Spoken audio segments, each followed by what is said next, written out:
The Jake Asman Show will begin shortly. Thanks to all these great Patreon members who help support the show. Get your super chats ready. Jake will be here in just a moment. If you love the New York Jets, this is the place to be.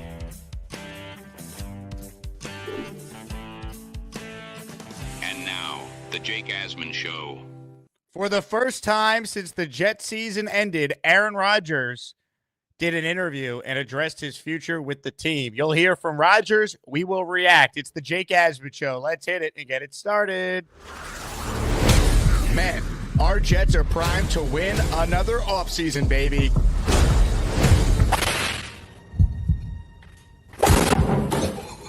We bleed Jets green each and every day.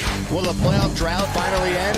Who's the coach? Who's the GM? Who's the quarterback? At least we have Garrett Wilson. We have Brees Hall. Please subscribe and hit the like button below. Super chat, baby. Cut the line. We have Sauce Gardner. We have Quinn Williams. Prepare to be underdogs. Now it's time to talk all things New York Jets. It's the Jake Asman Show. Here we go, Jet fans. Welcome in, everybody. Click the like button. Make sure you are subscribed to the channel as we get going here on a Thursday afternoon. Lot to talk about involving the Jets. We have names to discuss involving the GM and coach search. We also have to talk about the first public comments that have been made by Aaron Rodgers since the Jet season ended. Reminder, we're almost at 41,000 subs. So if you haven't subscribed yet, please do so. Thank you to everyone who supports us each and every day. Joining us on the line right now is one of my good friends in the industry. He is a host on Mad Dog Sports Radio. He is a Jet fan. He grew up just outside of New York City. He's lived in Houston now for like 15 years, where he had a successful radio career there. And now, of course, you can hear him nationally on Sirius XM. The great Mike Meltzer joins us. Hello, Michael. Jake, how are you? I'm a Jet fan, Mike, so not great, but this is what we do. Our time. We dominate the offseason. Here we go. Our time right now. Time to dominate. Man, there's so much to get into with this search, and I want your thoughts on all that. But I'm just going to jump right into Rodgers since it's fresh, and he hasn't spoken since the season ended. He hadn't been on McAfee since the season ended either, and a lot of that had to do with the fact that his house is not far from where all these wildfires in the LA area are. He said his house is okay, but his best friend, Miles Teller, who's a big-time Hollywood actor, his entire house burnt down. So that was one of the takeaways from the conversation today. So most of the interview was spent on that. But when McAfee got around to asking Rodgers about his future with the Jets, here's what Rodgers had to say. Well, the season is not technically over. I always feel like the season's over once the Super Bowl's over. And then, kind of everything resets. Everybody's 0-0 again, and there's a chance for everybody to reset. Now, there's obviously moving pieces in New York. There's been a number of job interviews for GM and for head coach. There's even, more names, being released every day that the team is looking at. But I've had limited communication with them. So he also went on to say that he met with Woody Johnson one-on-one. He also met with Christopher Johnson and the Jet team president, Jaime Elhai, in a separate meeting. And they discussed a lot, said it went well. And the money quote that's making the rounds is what I'll put up on the screen right here. Quote, it's going to come down to the GM and coach and myself and whether we all want to do a dance together or if it's not in the cards. From what I observed, Mike, he sounded like a guy that I think still wants to play football. He didn't sound like a guy who was retired. So your thoughts on what Rodgers is saying in this interview and your thoughts on his future in general?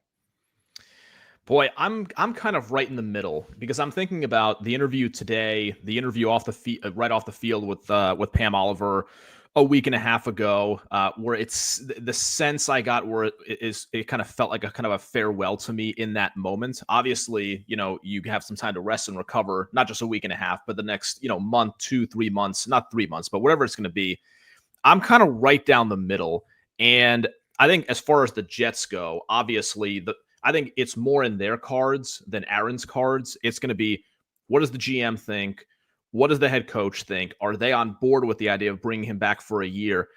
I'm guessing he might be split. I don't want to straddle the fence. I would tell you if I got the feeling either way. But I would say, if you just pin me to an answer, I would say Sunday against Miami a week and a half ago, my take was retiring, he's done. Today, I felt like he was more open.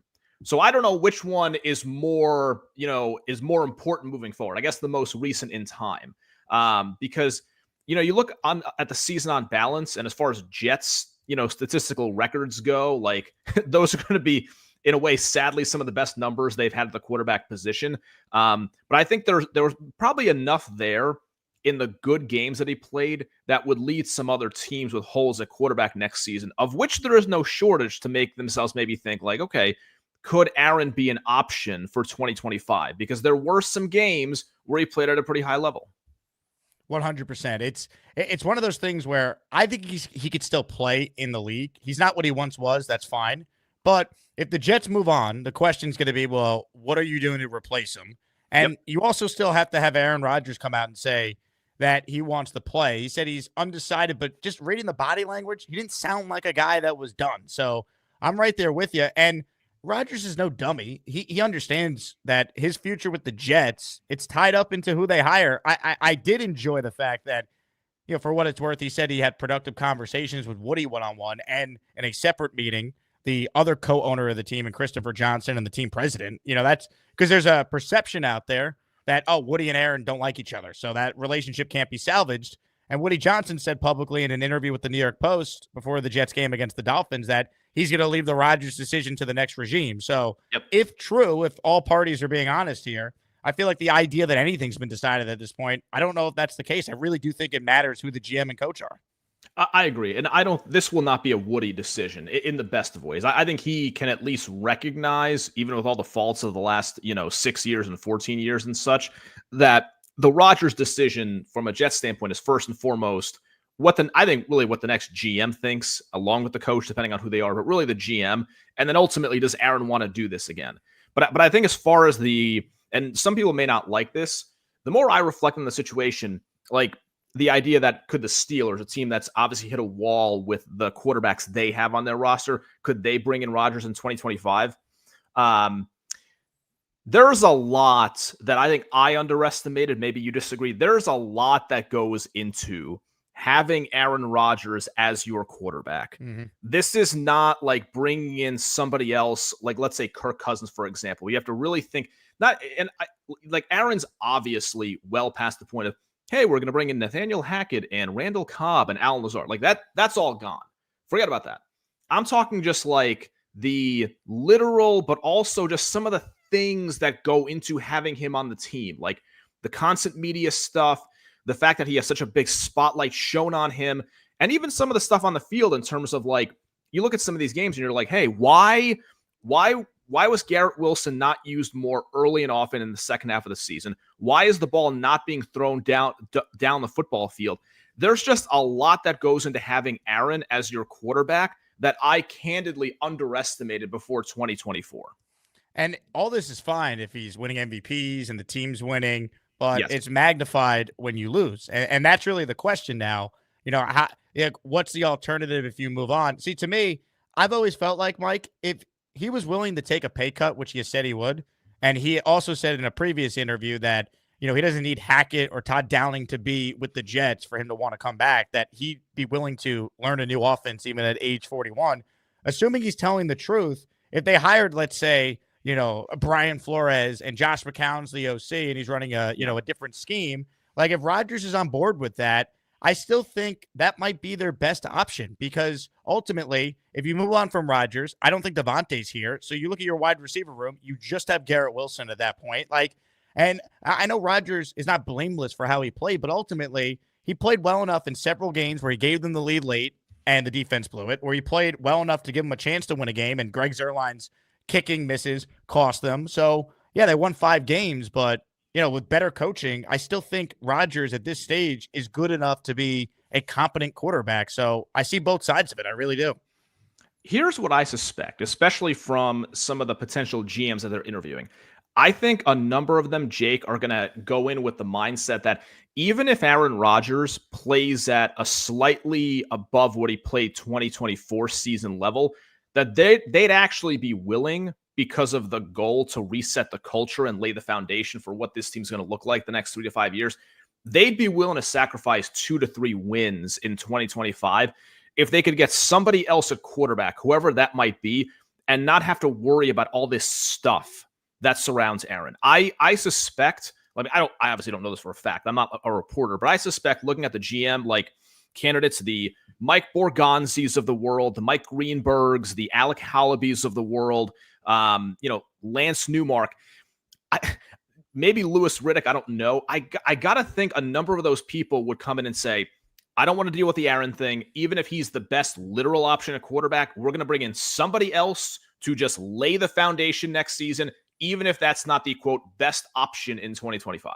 I do wonder how many of the candidates they've spoken to would be like, look, I'd be open to bringing Aaron back. We'll look at the salary cap stuff. We'll look at the alternatives. I don't think anything should be ruled out. And I also wonder, right? I know Woody says publicly, new regime's going to have the final call. But is Woody eliminating any potential candidate who maybe does want to bring Aaron Rodgers back? We're not in the room. We don't know. But, these are all questions that go into it.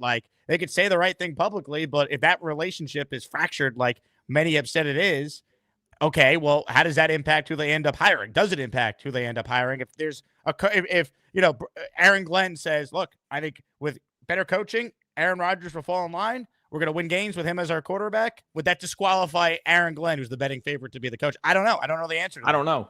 If you were Woody, would you prefer a GM/coach with a strong opinion on bringing Aaron back, or more of I am open to thinking about it and continuing to do film study on it? I feel like I would want the GM who says, look, I'm not going to rule anything out. Let me get in. Let me evaluate what he is as a player versus our options. I feel like any GM candidate could say that, right? But that's what I would want to hear as an owner. But Woody might hate Rodgers and be like, no, I want the guy who says get rid of his ass. We're cutting him. I don't know. That's a great question.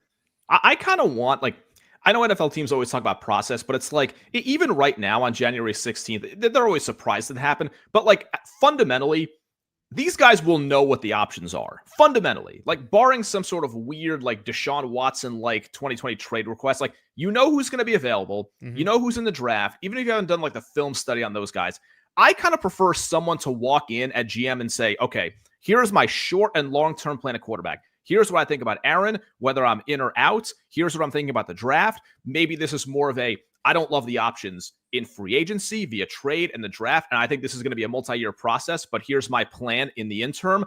I kind of prefer somebody who has a plan on day one, that they walk into that interview and they explain what their procedure is going to be at quarterback.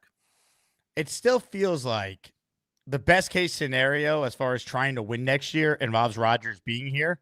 But what a new regime has to decide is that worth dealing with everything that you deal with for another year of Rodgers and figuring out, does that prohibit you from establishing your culture that you're trying to bring in? I don't know the answer. I do know this team hasn't made the playoffs in 14 years, and I don't think they could afford just to give away wins, in your theory. I feel like anyone coming in should be coming in with the understanding that whether Rodgers is here or not, there is existing talent on this team, and they should have won more than 5 games last year. This team should not be as bad as they were. Look at their point differential compared to the teams that they're picking around in the top 10 of the draft here. The Jets are at 7. They got by far and away the best point differential of any of these teams that are in their range. So I get that, but here's what I would think if I was an incoming GM or head coach. And I think a lot of people, listening or watching right now might be bothered by what I'm about to say. I think for this new regime, I want to make this clear. I'm not saying this is going to be some full rebuild or reload. I don't think it is, because they have substantial talent on the roster. But this team went all in on 2023 and 2024. They've already gone all in and it didn't work out. So I'm looking at this I would love to make the playoffs in 2025. I don't think it's going to happen. I would love to do that. The focus needs to be on setting a foundation here in terms of the culture, re-signing players, not re-signing players, adding talent that sets this team up for the next 3 to 5 to 7 years in a perfect world. I personally am not about maximizing 2025 to win a wild card spot, even though it would feel good, and to lose in the wild card round. I am way more about the next 5 to 7 years than I am about the immediate next season, because I just, barring some shocking turnaround, and maybe I'm missing it, I don't see how this team could be a Super Bowl contender or an AFC contender given the balance of power at the top of this conference right now, where you have the same 4 teams in this divisional round for 2 years in a row. Yeah, totally fair. I guess the question is, does any coach they bring in believe that Aaron Rodgers would be a positive for the culture he's trying to set? Like, after they meet with Rodgers and they have those talks, does anyone think, hey, we want Aaron here? I mean, for example, I saw today on Twitter, Brees Hall retweeted a post from a popular Jet fan account. I'll put it up on the screen. Basically arguing for Aaron Rodgers to come back after this McAfee interview today. Like, this was the post from Harrison Glazer, does a good job on social with Jet content. And Brees Hall retweeted this. So I know for a fact there's a lot of players on this team that like Aaron Rodgers and probably realize he's still their best shot at winning next year. So that's the dynamic, right? And now as we get to the GM and the coach search, Mike, do you think a seasoned coach or someone with previous head coaching experience like Flores, God help us if they hire Arthur Smith, but someone of that ilk with previous head coaching experience would lean, hey, bring Aaron back? Or do you think every coach is going to be different? Because there's a feeling that any first-time coach wouldn't want to deal with everything that comes with Aaron Rodgers. But there's also that feeling of any veteran coach might be like, I can handle Aaron. He gives us the best chance to win. Vrabel, to me, he would definitely want Rodgers as his quarterback. I don't know about some of these other guys. Yeah, I also wonder if some of the defensive-minded coaches like an Aaron Glenn might be thinking, okay, I'm a defensive guy, so who my offensive coordinator is and how the quarterback, how all that operates is going to be a foundational part of my success or failure. And maybe they would be thinking at it in terms of like, okay, I'm purely going to maximize what I can have in 2025 and just kind of take it year by year. So maybe, and Aaron Glenn looks at it, clinically and says, Aaron's the best option. This is what we're going to do, and we will take it from there in 2025. I wonder if it's not so much the divide between first-time head coach and second or third-time head coach versus the offense-defense part of it. Obviously, Vrabel's gone, but like with the offensive guys who you interview, Matt Nagy, I have no idea why Mike Locksley got an interview. That's probably a subject for, another moment in this episode. But I wonder if they might have more detailed thoughts on Rodgers versus the more defensive-minded guys who might just be looking at it and say, okay, whoever's our best option, then I'll go with that guy. Then I'll go with Aaron, if that's what they believe. Totally fair. Now let's get to this GM and coach search. I was going through it with you before we got started here. The Jets have interviewed or will interview 17 coaching candidates, and they already have interviewed 15 GM candidates. So 32 names have either been requested or have already interviewed for the Jet GM or head coach opening. Mike, you've covered a lot of coach and GM searches in your career. Yes. You're down in Houston where the Texans went through this 3 straight years with the head coach, and I was doing local radio then when that happened as well. Your thoughts on this Jet search, which has been unlike anything we've seen in Jet history? My thought is this. I don't love how open it has been and how many guys they are interviewing, but on a scale of 1 to 10, I'm bothered by it at like a 3.5 out of 10, if that makes sense, and not like an 8 or a 9. I suspect there are some real candidates here, and then there are guys who I just cannot see them hiring at all. Like Jeff Ulbrich is a complete waste of time for both sides because he'll be coaching somewhere else. What do you think they asked him at the meeting, by the way? Mike, you're a fancy schmancy lawyer when you're not on the radio. People probably don't know that, but Mike is one of the smartest people I know. You've had to hire people. You've had to interview for big jobs before. What do you say to Jeff Ulbrich, who did such a great job as this team's interim head coach? I mean, I guess the obvious thing would be, okay, what would your plan be for building up this football team? What did you learn, coaching those last 11 games or whatever that you're going to apply moving forward? What regrets do you have? How do you see the future of the roster? Who are the foundational building blocks?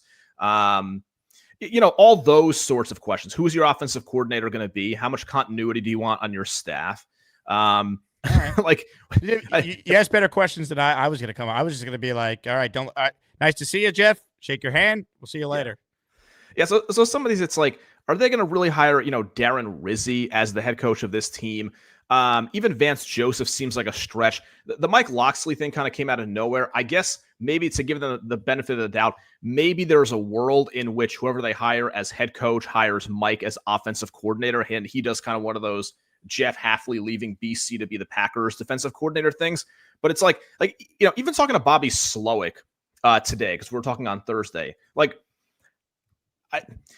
Are you really going to hire Bobby Slowick to be the head coach of the Jets now, after his offense has been underachieving at best throughout the 2024 season? Which doesn't mean he wouldn't be a good head coach moving forward. Who the hell knows? But like, is that really somebody you're going to hire at this point? And you already know my thoughts on Rex. Like that's not something I am personally interested in.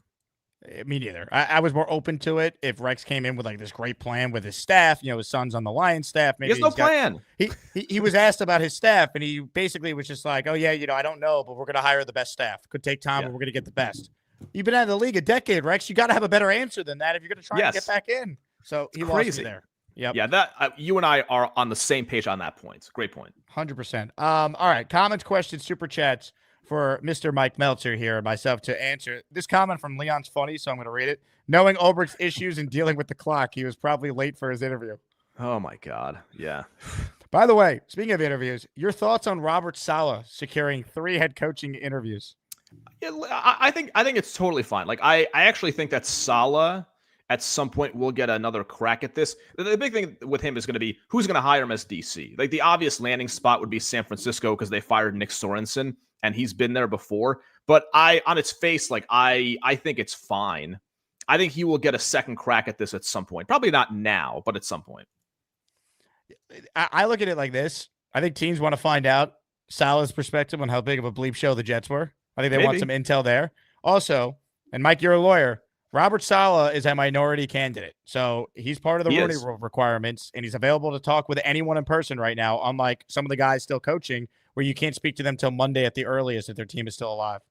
And one point I want to make on that, not to go into a whole deep dive on the Rooney Rule, but I thought Bomani Jones made a good point on his podcast this week when he said, one of the advantages of actually having the Rooney Rule is some guys, Saleh doesn't necessarily fully fit in this category, but the principle applies that Robert is going to get some head coaching interviews where he might not be a real candidate, but he also, as part of those interviews, might land I'm not saying better in terms of talent, but maybe a better role for him as DC on the eventual staff of that team. So I think that could be a side benefit of the Rooney Rule as it applies to him here. I also think, too, when it comes to Saleh, he aged the best out of anyone from this nightmare season because Ulbricht was so bad.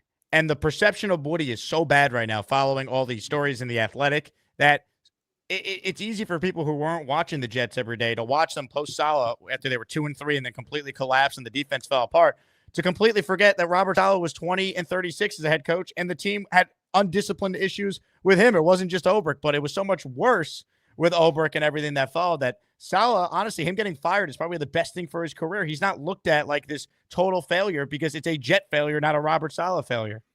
In hindsight, I think they cost themselves at least 1, maybe 2 wins with that firing. I think the defense would have played at a decently higher level, closed out 1 or 2 of those games. They made themselves actively worse on defense by letting him go. Kind of like the Bears did with Matt Eberflus. Not saying either was a good head coach. They were not, but their teams were hurt by the midseason firings. All right, so you brought up the litany of names for coach, which we'll get to. Your thoughts on the GM hires, though? I actually think the reason why they've interviewed 15 people in all different types of backgrounds, I could see them maybe making 2 hires in the front office, right? Carolina hired 2 big-time front office people, director of football ops and a GM.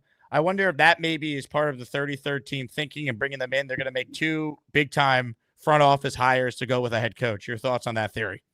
I think it's a viable theory. I like the GM list more than I like the head coach list. I think there are a lot of interesting names. Borgonzi, who has been there right there with Brett Veach, 3-time Super Bowl winners. I don't know a lot about Trey Brown. Have you interviewed Thomas Dimitroff on Radio Row at some point, Jake?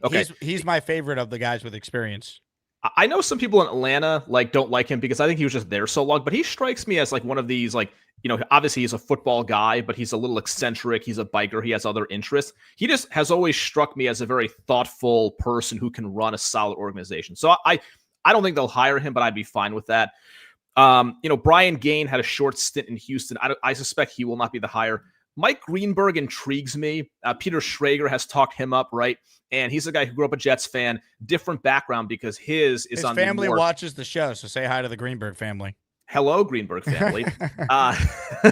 But so he's on the football business administration side, right? Not the scouting evaluation, but the contracts, all that.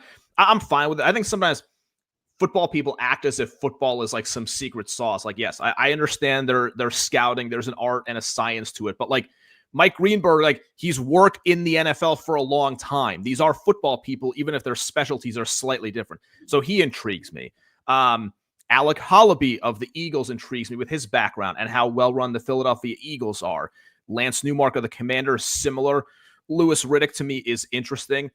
Ryan Grigson, I'm very split on because we know what went wrong in Indianapolis, and that would obviously be the subject of a lot of questions in a Ryan Grigson interview. What went wrong? What would he have done differently? Offensive line, draft picks, the whole thing. He's just always kind of carried himself, I thought, from the outside with this weird arrogance that I don't quite understand. But it seems like with Grigson from the outside that he's done a nice job in bouncing back from the Indianapolis stint, and there's some degree of like respect with him around the NFL. So I am open but skeptical on Ryan Grigson. To me, Borgonzi has the best resume of anyone who'd be a first-time GM when I look at it. And of the guys with experience, I like Dimitrov, and Grigson's a weird one. The resume, it's like, how did this guy not get a job? He has a really good record. He's been an executive of the year. But then you do a deep dive and you see his drafts aren't great. And he was carried by Andrew Luck, who anyone watching the show would have made the same pick he did. And Andrew Luck retiring at age 29 because he was so beat up. That's like the ultimate like scarlet letter from this guy potentially getting another job. Yeah. Like it's weird with Grigson because I want to know, like, I want to know what are sort of the fundamental reasons why he failed at Indianapolis. Because when we sit here and say things like, oh, well, he failed to build an offensive line in front of Andrew Luck, like that's obvious. I mean, like Ryan Grigson's not a dumb guy. He realizes that. And so he will know moving forward, like, I need a good offensive line. I don't think he has some like weird inability to evaluate offensive linemen. And for what it's worth, I think this team has I think this offensive line was actually solid this season. And that's not one of their problem areas, minus maybe what the right tackle is going to be. So, but that's a guy who the interview is so critical in terms of like an honest self-assessment of what went wrong in Indianapolis, given what a great opportunity it was with Andrew Luck.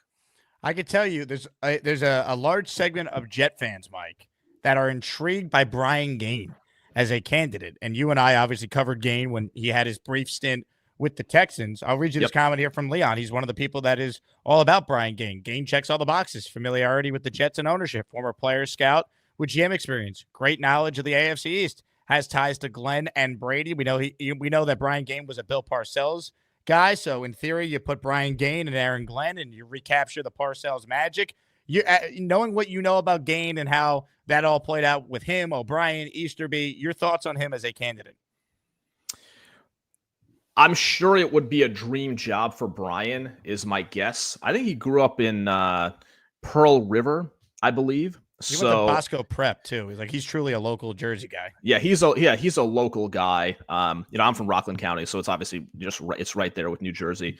I would be surprised if this was the hire. I like Brian on a personal level. Like, he's always been nice to me. One of the things that people, Jake, have observed about GMs versus coaches is that it's harder when you become a GM and you quote unquote fail, as opposed to a coach failing and then getting a second chance. I don't know why that is. And that's not just in the NFL. I think the criticism of Gaine in Houston, one, I think he was mismatched with Bill O'Brien, who was kind of gaining power when that all happened. There was the perception, I think, from O'Brien and others that Gaine was not aggressive enough in trading up in the draft and like going and getting people. So I'd be curious how he reflects on the experience in Houston. And the other thing, if I was Brian, like, I'm sure this would be a dream job, but I wonder in the back of his mind, he was in a dysfunctional situation with Houston, with the ownership, the changeover. I think Bob McNair passed away during that time span as well. What he would think, honestly, in the back of his mind about working for a Woody Johnson-led football operation. So I like Brian. I say all to say I like Brian. I don't know. I'm not sure. Maybe. Yeah, it's a pretty good breakdown. He got a raw deal, though, too, because even some of his draft picks, like, are we sure he was making them, or was Bill O'Brien telling him, you better make this pick, you know? You wondered that as well. Fair points. All right, comments, questions, super chats for myself and Mike to answers. We talk all things Jets. Rodgers spoke today on McAfee, and for those just tuning in late, essentially said that his future, he understands, is up to whether or not the next GM and coach want him and whether or not he still wants to play. Here's a super chat from Fiore who checks in.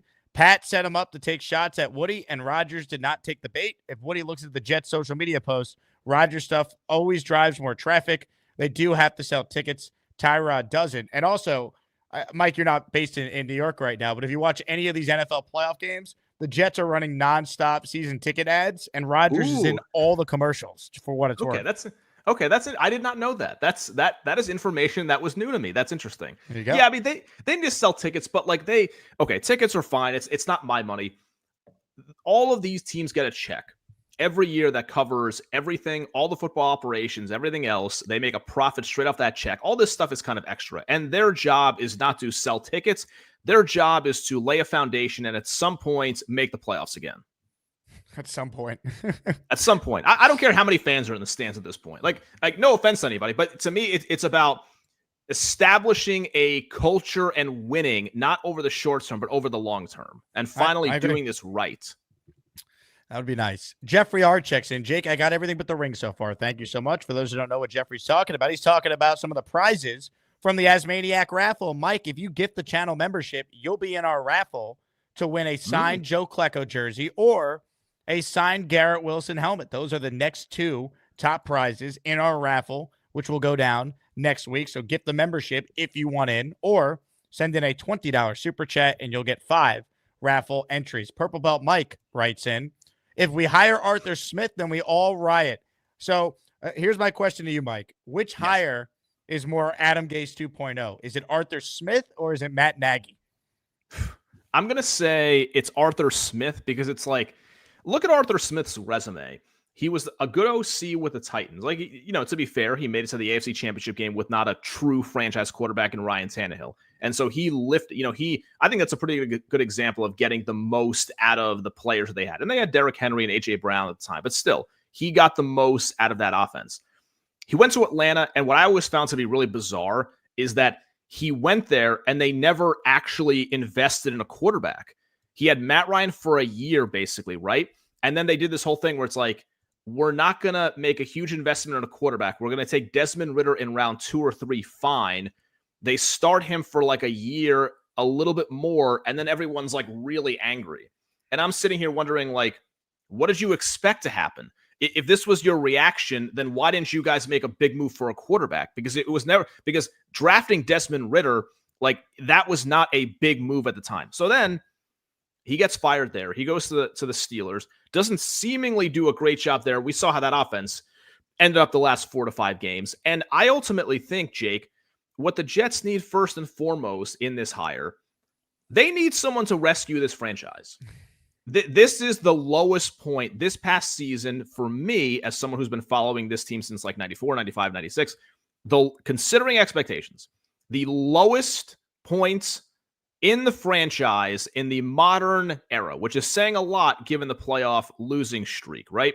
Not making the postseason for this long. They need a coach to save the franchise and rehabilitate the culture, a la Dan Campbell at Detroit. You look at Arthur Smith, you see Arthur Smith, you hear Arthur Smith. Arthur Smith does not sound like the guy who is going to get that done. He does have a great mustache, though, Mike, for what it's worth. He's got a solid mustache. I'll give him that. Ladies and gentlemen, let's give some love to Jeffrey R., who just dropped a 20 spot of channel memberships. Are you kidding me, Jeffrey? It's the Asmaniac membership raffle. For every membership gifted, you receive 1 ticket entered in the raffle to win epic prizes. I'm getting out my umbrella, Mike. It's happening. We're raining channel memberships. I don't know if you've ever seen this on my show before, but a 20 spot is rare.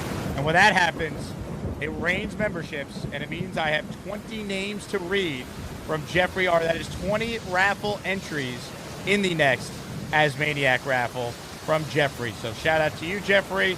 I'd love to tell you the names here, but YouTube is actually frozen on me right now, so I have a slight delay. But Mike, have I given you a Gustbuster umbrella, by the way, while I wait for this to load? You have not yet, but I'm intrigued. All right, well, when I see you in a couple months, I will get that to you. I like it. I'm excited. This is anticlimactic. My internet just messed up here. Damn you, YouTube. Jeffrey, thank you for the 20 spot. If you got a membership from Jeffrey, thank him. I can't pull it up right now because YouTube is crashing on me. But anyway, Thank you, Jeffrey. We'll get you down in the raffle for 20. Super chat from JV who says, mind I share a petition to interview Super Bowl winners. I'm glad you brought this up, JV, because I wanted to ask Mike about this. So I have no problem with the Jets interviewing all these candidates. Like even Mike Locksley, I think it's silly. I think it's a joke, but fine. Interview Mike Locksley as long as you're also interviewing the other perceived top candidates out there. If Mike McCarthy's available, even if you don't hire him, you have to at least talk to him. Pete Carroll, you have to at least talk to him. I want them to talk to John Gruden. I really do. Like these guys that are out there that have won Super Bowls, that want back in or are now available in the case of McCarthy. You have to talk to them if you're telling everyone that you're not leaving any stone unturned and you're running this wide-ranging search. You can't give me Mike Locksley, Bobby Slowick, Ron Rivera, and not talk to McCarthy and Carroll. I think that's nuts. So let me go through these guys. I'm not a big Gruden guy. I just have a personal dislike for him for whatever reason. He just seems like an overbearing type of person that I would never want to work with. And, John did a great job 20 years ago, but it's not 2002. The last Raiders stint, independent of all the, communications, whatever. And I do think the NFL kind of railroaded him, and I'm rooting for him in his lawsuit against the NFL with the whole arbitration thing. But it's like he just strikes me as kind of overbearing, and I'm not impressed by the recent track record. I just haven't seen that. And so I look at this, and it's like, I apologize. I don't know. Somehow I got a FaceTime video on my iPad, which never happens. Anyway, back to it. You need to answer it? I got the membership. So No. You got to take a call. I'm good. That does not happen. This damn iPad. I hate this stupid, this Apple connections. Anyway, where the heck was I? That totally threw me off kilter. What was that? We're just talking about? We're just talking about the lack of like McCarthy, Gruden, Carroll. Yes. Gruden, I'm out on. Pete Carroll, I'd be willing to think about it. My thing with Pete is that because he is 73 years old, whatever he is, I would, if I were going in that direction, I would want a succession plan, if that's even possible. I'd like to know what the next 5 years are going to look like. And I'm not a big fan of Mike McCarthy because I think he limits the ultimate ceiling of his team. And I think that's borne out by the last 10 to 12 years. But McCarthy, I think, did a solid job in Dallas. And he is a guy that could be attractive to a team like the Bears or like the Jets because he's a floor lifter and he would reset the foundation of the Jets.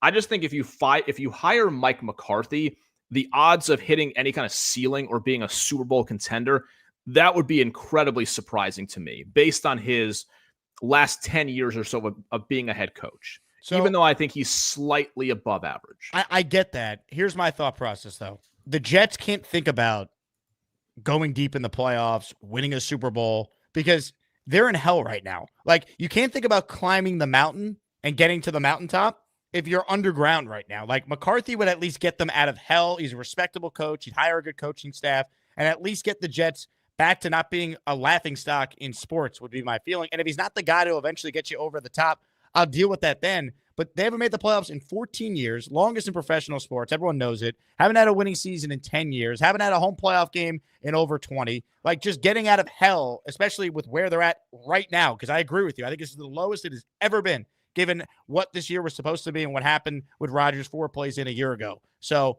that's why I'm open to McCarthy. You have to at least talk to him, is my point. Maybe you don't hire him, but you have to at least have that conversation. Yeah, I think an interview request would make a lot of sense. My only question to you based on that logic is, if that's how you feel, then what's even the argument to hire someone like Aaron Glenn over Mike McCarthy or even Brian Flores over Mike McCarthy? Like, Mike McCarthy just won 12 games for 3 straight regular seasons. This guy would have a parade down Broadway if he did that with the Jets. So if that's the baseline, I don't even know what Aaron or Brian could say that would get them the job over Mike McCarthy, if that's the way that you look at it. Well, I think what annoys me the most is there was a tweet the other day from Connor Hughes, who covers the team for SNY. And he basically said, oh, well, I wouldn't expect the Jets to necessarily talk to McCarthy because they did a lot of work on him and looked into it in 2019 when they interviewed him, and they came away not that impressed. And I'm thinking to myself, I don't care what work they did on Mike McCarthy in 2019. You hired Adam Gase. So whatever work you did, you don't know what you're doing. So talk to the guy that's won a Super Bowl and, as you said, just won 12 games for 3 straight years with Jerry Jones as his owner and as the Cowboys coach. Like, if you could handle Jerry and the media and the attention that comes with being the head coach of the Dallas Cowboys, you could handle Woody Johnson and the New York media. That's why I'd want to at least talk to Mike McCarthy again. he would be able to handle the job, and they would very likely have more success than they've had the last 5 or 10 years. That I would be pretty confident about if they hired Mike McCarthy. Ladies and gentlemen, I have the list of 20 names. Mike, are you ready? Are you excited? I'm ready. Here? All right. I'm ready. I got my umbrella. It's about to rain memberships. Jeffrey, thank you for your contributions to the show. We'll let Mike drink his coffee here, and I got 20 names to read. Oh, what happened to my music? My rain. There we go. Jonathan 0315, Broken Tables, A. Puka, Dennis Moore, Liam DeFrozio, Sean Ford, Darren Watson, Night of Day, Dre Ida, Robert Lubinsky, Rich W., Devin Wilson, Elliot Lowett, Tom Eck, Andy Malakanis, Green Vibes, Equity Redemption, Train Op, Jet Base Girl at Work, Max Greenspan, all receiving channel memberships. All right. Thank you very much, Jeffrey. I appreciate that. Hit the like button if you're tuning in. We're talking with my friend Mike Meltzer, who is a longtime radio host, big-time Jet fan. You can listen to Mike on Mad Dog Sports Radio. There's 640 of you in here live right now. I'm less than 40 subscribers away from 41,000, so please subscribe to the channel if you haven't done so already. Craig down in Australia writes in, good day, Jake and Mike. Just received my GM interview request from the Jets. Be there in 30 hours. Maybe I could do the job remotely. I mean, that is the perception of the Jets right now, that they're just talking to anybody, man. It's crazy. After this whole process, they will have a lot of information that they have acquired. I don't know what it'll mean for winning or losing, but they will have a lot of information and insight that they have gathered here. Here would be my question for you, Mike. If you're a prospective GM candidate or coach, you know how obviously in a job interview, they say, do you have any questions for us? What would you ask Woody Johnson if you got a chance to be in this type of setting with him? Oh, great question. Off the top of my head, I would say, Woody, there's been, first of all, I had a lot of questions on this. What's the role of your sons in the football organization? Am I going in any way whatsoever in terms of talking to you in any like informal capacity? What's the power structure? Does the president of the football team have any influence in football operations? What is the reporting structure? This team has been in the media a lot with very little success the last 5 or 10 years. What do you think about that? How much do you care about media coverage as compared to, like, I know he wants to win, but it does seem like Woody wants to be on the back page. Why?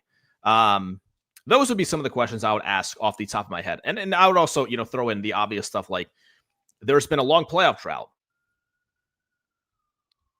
Your mic got muted, Mike. I don't know if you get disconnected. Ladies and gentlemen, is it possible the AirPods for Mike Meltzer cut out? Is that what caused this? Can Mike even hear me right now? I don't know. Look at this guy. Look at him. Hear me now. Now I can tell you're using your computer microphone. Ooh, were you on your AirPods? Did it cut out? Yeah, but I think it's just the. I think The microphone got. Here we go. There you go. How's that? You sound great. Okay, I was able to fix something on the fly. Not common in my life. Well done. Well I'm done. Head in my hands. You can clip that if you want.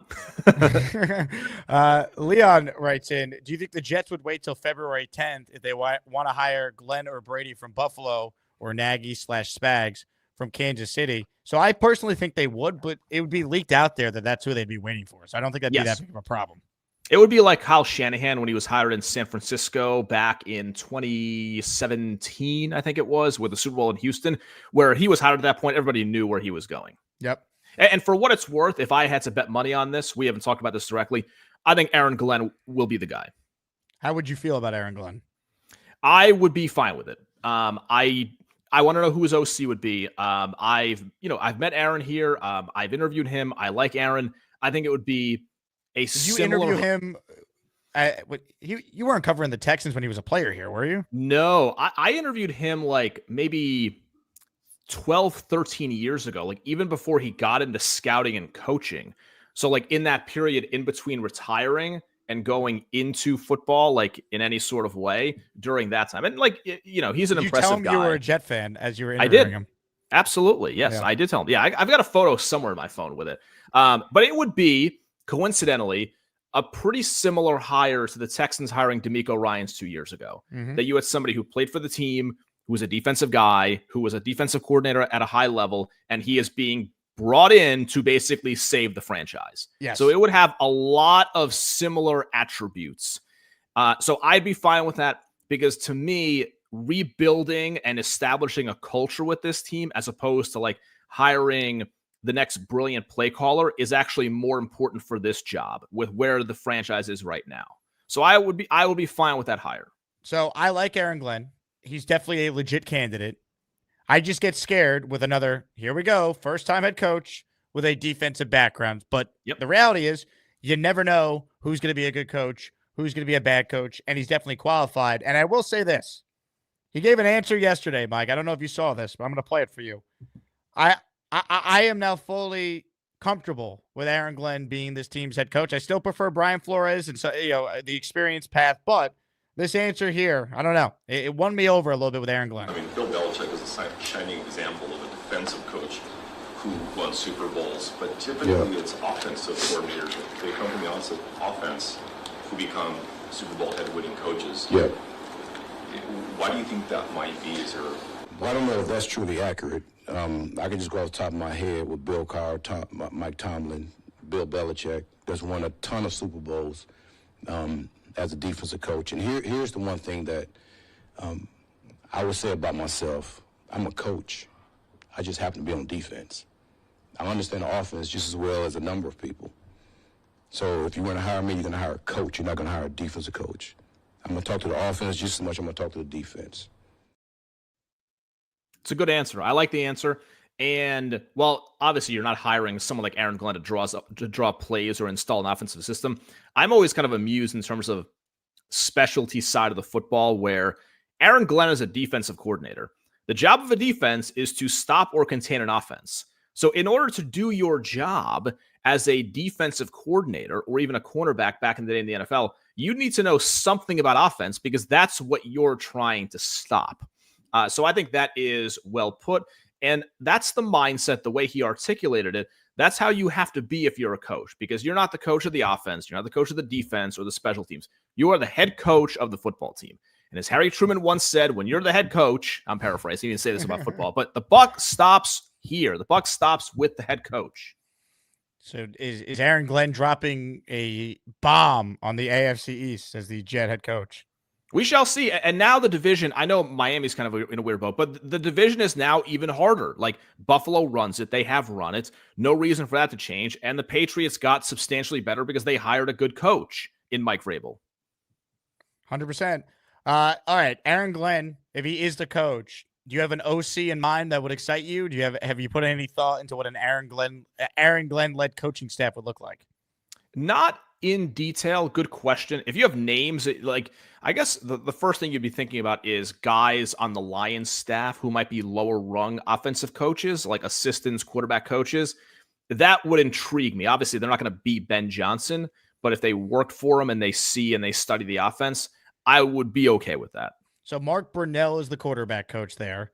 Tanner Engstrand is the name you hear a lot as a Ben Johnson replacement. He's the pass game coordinator. That's the other thing, too. If Glenn gets a job and Ben Johnson gets a job and the Lions are going to have to replace those guys, where's Aaron Glenn pulling his staff from, right? He obviously has connections around the league. He was a player. He's been around the NFL for a long time. He has guys in New Orleans maybe he could bring with him. But that's really the question, right? If you're Aaron Glenn and you're going to go take the Jet job and Dan Campbell needs to now replace all these guys on both sides of the ball because he's losing his two coordinators, how does that impact potential coaches that the Jets would like to get on Glenn's staff? Great question. And this is the same thing you mentioned with Rex earlier. When you are interviewing defensive coordinators or just guys who are based in defensive guys, I think almost the first question in this modern era of the NFL is, who's your offensive coordinator going to be? Who are you targeting? And if you have a lot of success offensively and you lose that guy to be a head coach somewhere else, what's the pool of candidates that you're looking at to replace that guy?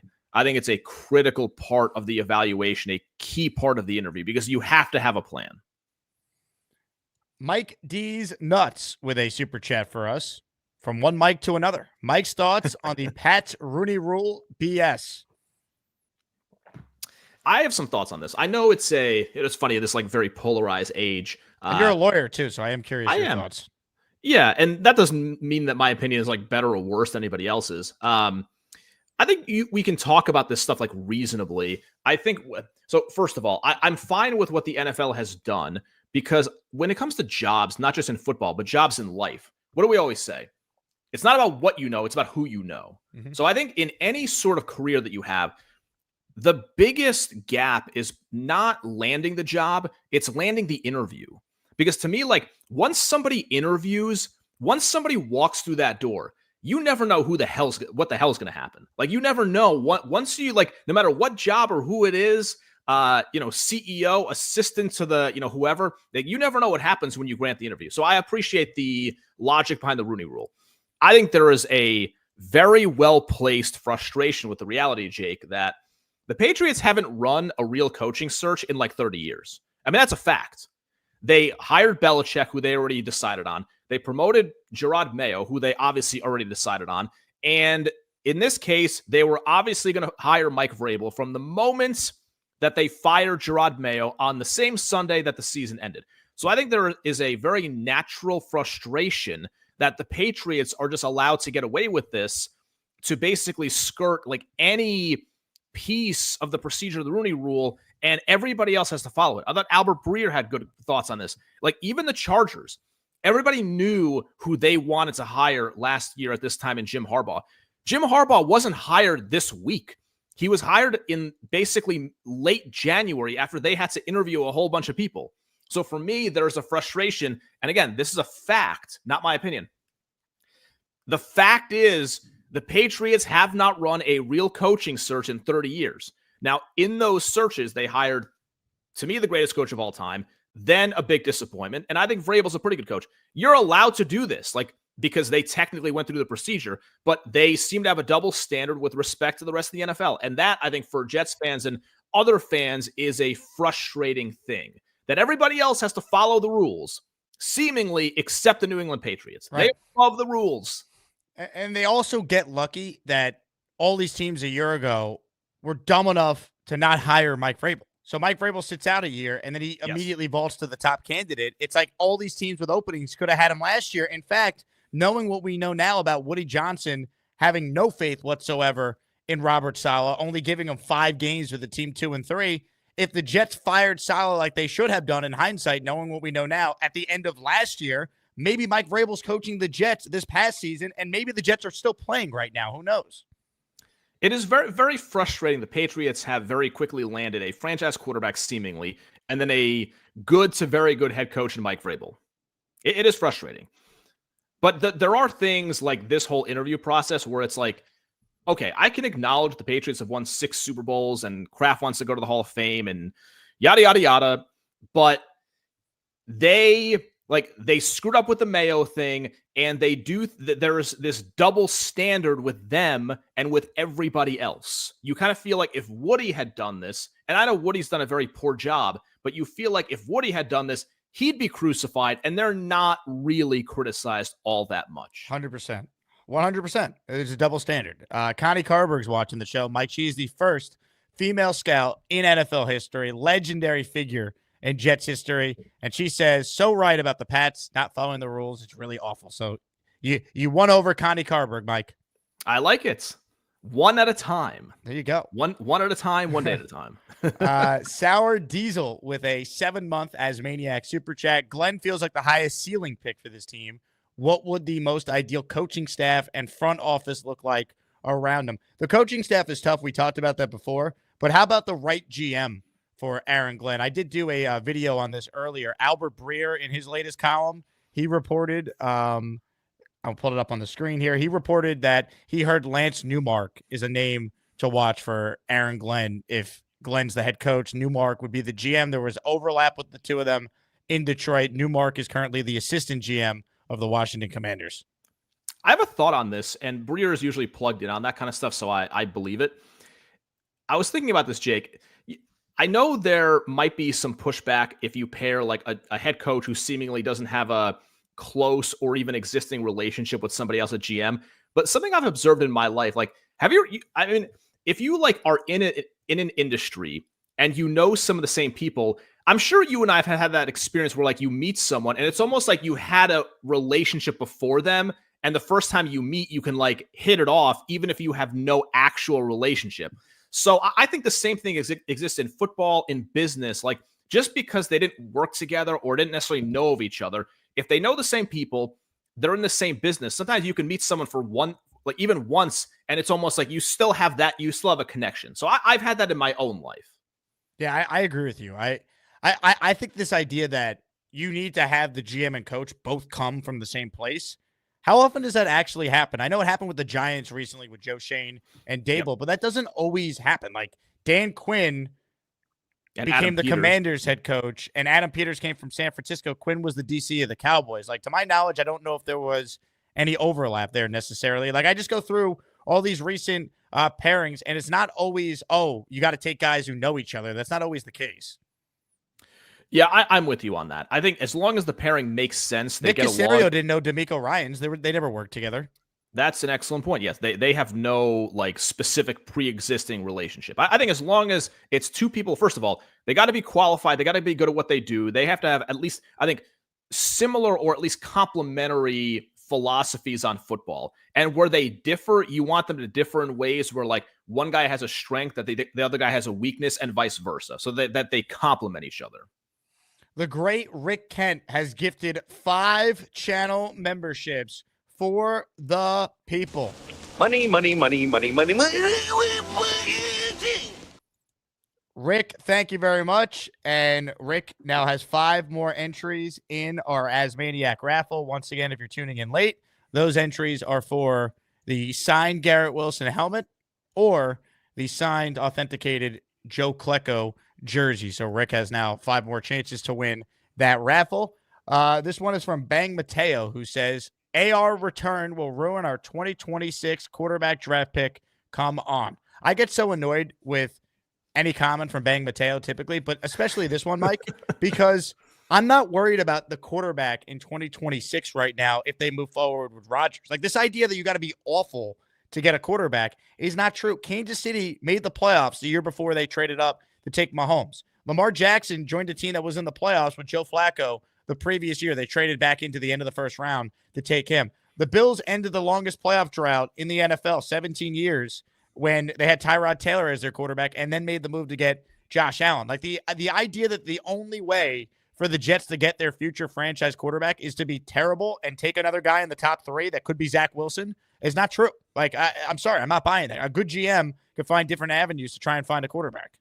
The other thing is, it's not a plan, Jake, that you can sell to the fan base. You can't get buy-in on just doing what Miami did the year before they landed Tua, even though they got the number 5 pick or not number 1 or number 3. I just think, especially before a season begins, given everything that's happened the last 14 years, that would get 0.0 buy-in with the fan base, even if it might like mathematically be the case. And I think the way you handle that is you figure out whatever best means to you, what the best solution at quarterback is for the new GM and the new head coach in 2025.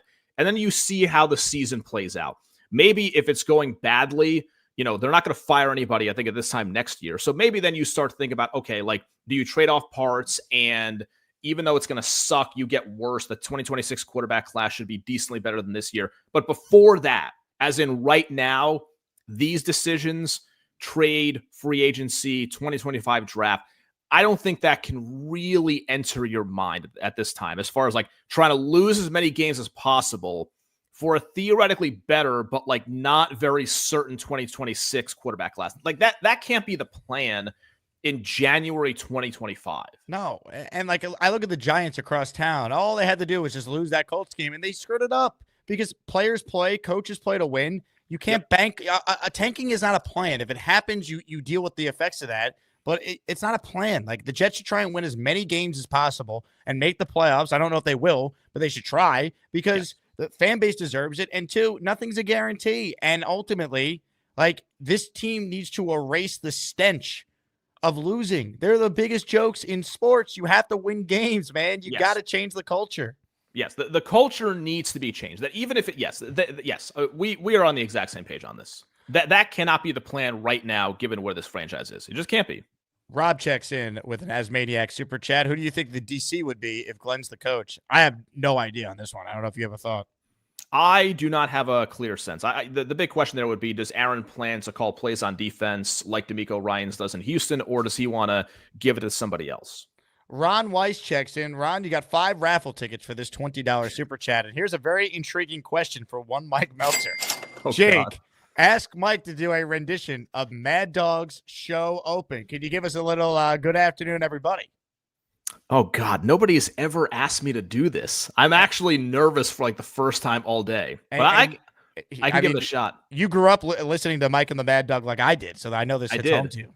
I'll do it in a second. But by the way, are you getting as much of a kick out of this whole Mad Dog and Timothy Chalamet thing as I am? I just love that he calls him Timmy. It's so funny. I look at those videos. This has nothing to do with me being on the channel because Chris knows who I am, I think, but he doesn't know me that well. That's how I feel about my relationship with him. Like, he knows who I am. He knows we're both from Syosset, but that's probably about it. He knows of our respective existences, but I see those videos of him at that London premiere, and I just cackle. All right. I will give you my best shot at this. Maybe not my best. I'll try to give you a yeoman's effort on this. I don't know why Jake has disappeared off this. I don't know if this is like his internet. Full screen, Mike. Full screen. Okay, full screen. Okay, I'll give this a shot. All right, 3, 2, 1. And good afternoon, everybody. Christopher Mad Dog Russo with you today. Now that was tremendous, and I'm sure Ron Weiss would agree. $20 well spent. I think I'm literally sweating a little bit after that. I've never even tried that even on my own. I think it's a perfect way to end it, Mike. Thank you very much for hopping in, man. This was fun. Thank you, Jake. I appreciate it. And everyone should know this. Mike Meltzer, proud homeowner now. You were paying rent for how long in Houston before you finally bought a place? 13 years. I will say, quick Mike Meltzer business philosophy. I think renting is actually underrated. I like it. I'm renting right now. You're renting now, right, in Manhattan. Like, you get all these things, and like you're not like saving or whatever, but you're getting all these things, and they have to take care of it. That's the thing. Now I got to take care of nonsense. I got a leak. I had a guy out here yesterday. It's a whole thing when you own a house. Well, I'm excited. For those who don't know, I'm making my return to Houston for a weekend in March, and I am staying in the guest bedroom in one Mike Meltzer's household. We look forward to it. Mike, all the love. Appreciate you hopping on. Thank you, Jake. Guys, follow Mike on Twitter at Mike Meltzer. You can hear him on Mad Dog Sports Radio. He's one of us. He's a Jet fan. Good stuff there from Mike. All right, we're going to get to your calls coming up. Comments, questions, super chats. We'll cut the line. Keep gifting your memberships for the entry in the raffle for the Wilson signed helmet and the Klecko signed jersey. I want to, before we get to your calls, give you guys a little more John Gruden. Here's what's going to happen. The Jets won't interview John Gruden, but John Gruden's wife might get an interview at this rate. That's kind of how this coaching search is going. Anyhow, we can't interview Gruden. We got to interview Mike Loxley instead. We can't interview McCarthy. We got to interview Ron Rivera. Make it make sense. All right, let's get to your calls. Ladies and gentlemen, first up today is none other than the #1 ranked Asmaniac in the month of December. We say hello to Charles Eugene M. Gorman. Hi, I'm Charles, and I'm going to talk about Spider-Man and movies and sports and video games and maybe hot chicks.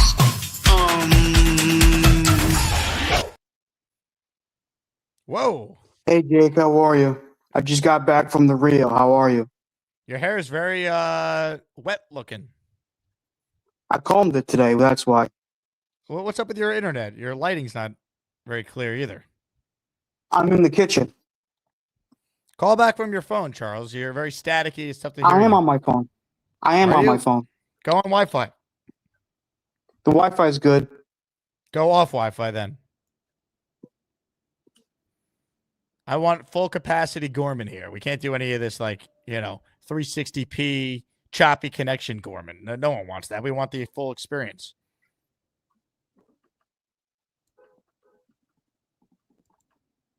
Are we good? I think so. So, yeah, we went out to dinner with my grandmother to celebrate her birthday today, even though her birthday was yesterday. She's doing good. Grandma Joe had a good birthday? Yeah, she had a roast beef sandwich. Nice. I had chicken franchise. My parents had wraps. My brother had chicken quesadillas. People want to know, bring her on. She's back at her apartment complex getting ready to play bingo. Sounds like your grandma is living the dream. So far, yeah, she's living the dream. Have you ever played bingo with her? No, I have not. Really? My grandma is 99 years old. I think you should play bingo with her. I think I should. Yeah. I would love to, but that's if she wants me to. Why wouldn't she want to play bingo with you? It depends on what she wants to do, you know? I can't force her to play bingo if she doesn't want to. I feel like she'd want to play with you. She would want to show you her tricks. I mean, I want to play bingo with her, but it depends if she wants to play bingo. You know, I understand what you're saying, Jake. I understand that. Anyway, Rick as Kent for the wants to head know, coach, did you comb your hair with an egg beater? I comb my hair with a comb, a brush, actually. Gator says it looks like you combed your hair with a Cybertruck. I didn't comb it with a Cybertruck, combed it with a brush. Anyway, I hope my dad would really love the Jets to sign Aaron Glenn. He really likes Aaron Glenn a lot because he learns a lot from Parcells, one of the GOATs in NFL history when it comes to head coaches. I wouldn't mind Chris Spielman, too, as the GM. I would like Chris Spielman in the Wolverine. front office. I don't know if he'd be a good GM. He's never done it. Well, let me ask you this, Jake, and I'm not saying this always happens. When John Lynch got hired by the 49ers, people thought he would be the next Matt Millen, but he turned out to be a pretty damn good GM, don't you think? Dennis Gorman writes in, I love Aaron Glenn. So your dad's watching the show? That's probably some troll account. My dad doesn't go on YouTube and watch stuff, so that's probably a troll account. He's never been on YouTube, ever? He's never been on YouTube. I think this is my father. I don't know if it's my father or some troll account, so I don't know. Anyway, my dad loves Aaron Glenn a lot. I mean, he loved him as a player. He was drafted in '94, which I believe was the year that Pete Carroll was the head coach, if my memory serves me correctly. You are correct. And then we found out the one that we brought in that clown rich coach that couldn't pronounce Wayne Corbett's name right. Now, let me ask you something about your father. Has your father, Dennis, ever ate a meal at Denny's? How does he feel about that? He doesn't care about Denny's. We tried Denny's before. We weren't too impressed with it. Now, the Grand Slam didn't catch your eye? No. I ate at IHOP before. I like that. But that's a different story. Anyways, Aaron Glenn, what I saw from the clip he showed us that he wants to talk to both sides of the football. That's awesome. Because our last Beastbreaker writes in, Denny's is okay, IHOP is decent. That's fine, Beastbreaker. Everyone's entitled to their opinions, you know. As they say, opinions are like buttholes. Everyone has one. Yes, I know they sometimes stink, but not if they all stunk. Opinions would be worthless. Big Fella wants to know, what is the best diner by you? Well, I like the Colonial Restaurant, which is really more like a diner. They're open from 6 to 3 p.m. on Mondays through Saturdays. And then on Sundays, they're open from 6:30 to 2 p.m. 2:30 p.m., excuse me. But as for the best diner, I would probably say The Real because they're open a lot longer. Now, let me ask you this. Where are you walking to that you have not stopped moving this whole phone call? I'm in the kitchen. I'm walking around the family, not the family room, the dining room and the kitchen. Now, how come you don't just take a seat and do the call while sitting? Sometimes I don't like sitting down for too long. I like to move my legs. You just getting your steps in? Yes. Have you thought about purchasing a walking pad? I can't recommend it enough. I'll consider it, maybe. Okay. Anyways, Aaron Glenn is obviously he was a good player. Probably his best years were with the Jets, but from what I heard, he had some good years with the Texans. But here's the dealio. Okay, I know he'll be another first-year head coach. Mike but D's the thing Nuts is upset with your ranking, Charles. He goes, no way this is the top caller for the show. No way. Mike, the committee decided that Charles was ranked number 1 for December. January's rankings will come out the first week of February. So the committee's findings. Mike D's Nuts. Look, final. man, if you don't like it, I don't look. Honestly, I think this is an interesting game, but If people don't like to hear from me, then they can just unsubscribe from your channel and go watch somewhere else. I agree. I was going to say was that I know he'll be a first, but the thing is, unlike Rex Ryan, Todd Bowles, and Robert Saleh, they didn't have a go-to mentor. Aaron Glenn does. He still connects with Bill Parcells, who, as I said before, is one of the all-time great coaches in NFL history. And for a damn good reason. Because everywhere he went, he turned franchises around, made them Super Bowl contenders, playoff contenders, that sort of thing. And NY Jets Florida says, any New Year's resolutions for you, Charles? Right now, I was trying to get a job. I like it. Well, we had a job for you. You didn't want it. You didn't want to drive to Caldwell. Well, I have to talk to DVRS first. Who's DVRS? Division of Vocational Rehab Services in New Jersey. Yeah, what I think the biggest issue you have is you don't want to drive. So that's the problem. I have a big fear of driving, but that's a different story for another time. As for who would I like on the coaching staff, obviously Lane Johnson, I don't think he wants to be the offensive coordinator for us. I think their quarterback coach is Mark Brunell, who had a lot of success in the NFL as a player, especially with the Jacksonville Jaguars. I think a lot of Jacksonville Jaguar fans will tell you that he's the greatest quarterback in the history of their franchise. Dennis Gorman writes in, Charles, I need you to get a job and move out of my house. Your mother and I want more privacy. Okay, Mr. Dad. Gia writes in, Charles, you're so good looking, my God. Thank you. Tom A says maybe Charles could work remotely for Chef Kevin's restaurant. Would you be open to some remote work for Chef Kevin? What do you mean remote work? Like, uh-oh. Did we lose Gorman? Gorlami, you there? I'm there. We lost you for a second. Shit happens. Like,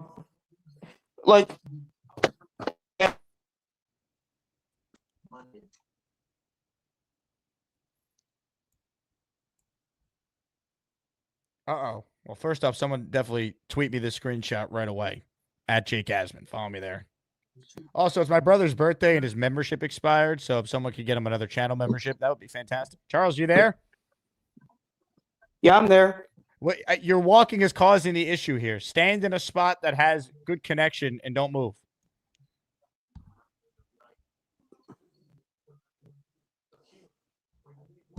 I'm right here, Jake. Have you thought about paying your internet bill for this month? We always pay the internet bill. My father does. He pays the bills in this house, but the only bill I pay is my subscription to streaming services and the phone bill. What subscription services? Like Amazon Prime, Disney Plus. Brazzers.com. Would you stop with the porn stuff? I said Disney Plus, Netflix, and Amazon Prime.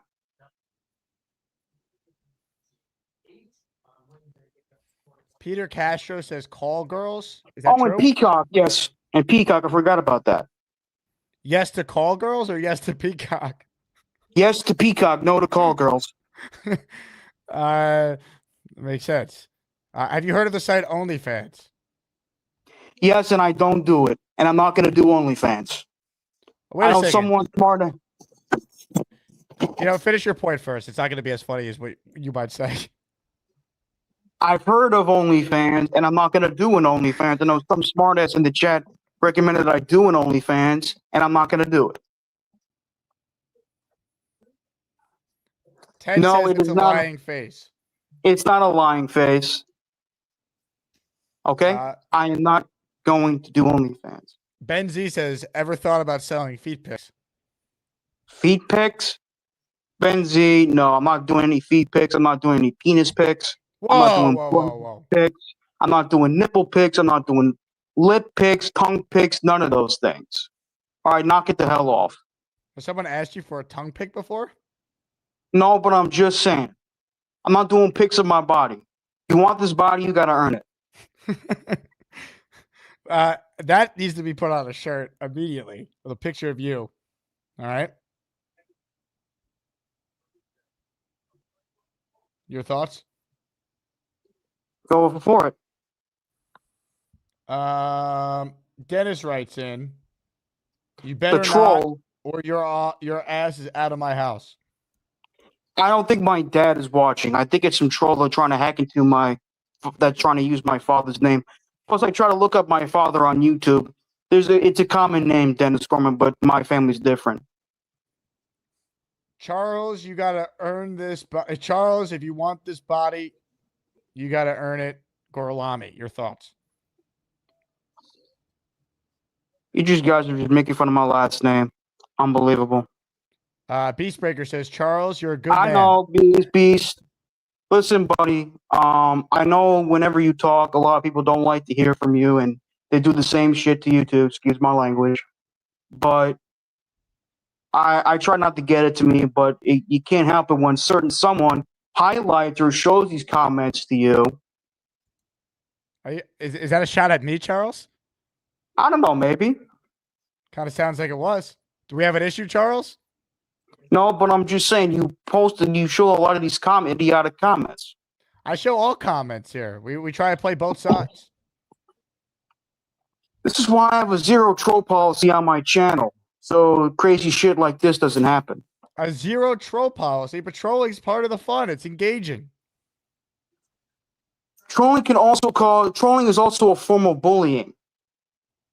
You think you're being bullied by my brother making fun of your name? His last name is Asman. Look, I'm not saying all trolling is, but a lot of trolling is. I don't think you're being trolled. I wouldn't worry. See, K-Stacks writes in, you're the man, Charles. You just got ranked #1. I know that, but what I'm saying is that a lot of people like to post stupid stuff on here. And they do it on my channel too.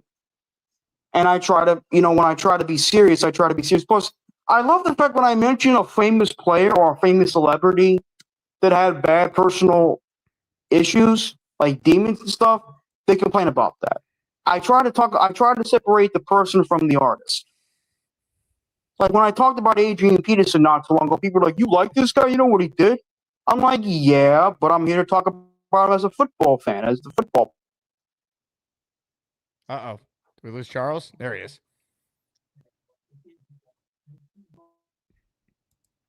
Gator writes in, Charles, your hair reminds me of Ben Stiller's hair, and there's something about Mary. That scene when he tries to empty his sack. I remember that movie. That was a good movie. I also remember the scene where he got his penis and balls stuck in the zipper. Thank you for reminding us of that. Which former Jet quarterback's in that movie? Brett Favre. Brett Favre. I know some people couldn't pronounce his name right. Brett Favre. I know he got some beef with I got into it a little bit with Mark Gaston over his stupid sack record. New Q writes in, Charles has an OJ jersey. Is this true? I do not have an OJ jersey. The only jersey I own are Jets jerseys. You sure? Yes.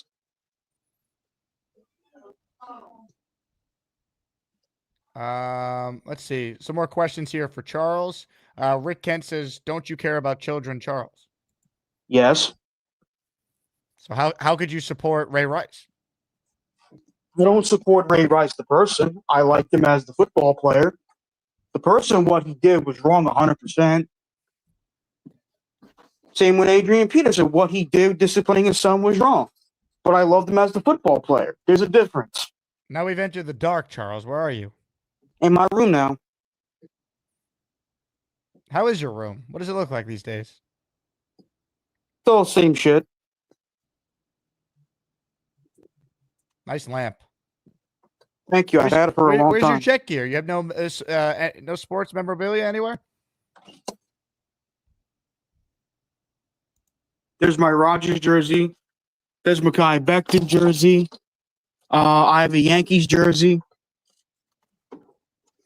I have 2 Yankees jerseys. Once a Yankee fan, always a Yankee fan. Which Yankee jerseys do you have? Oh, just none with no names on them. Just the ones with the Yankee symbol on it. That's it. No name, no numbers. I think I used to own a. You have a great ceiling, Charles. Thank you. I've had it for a long time.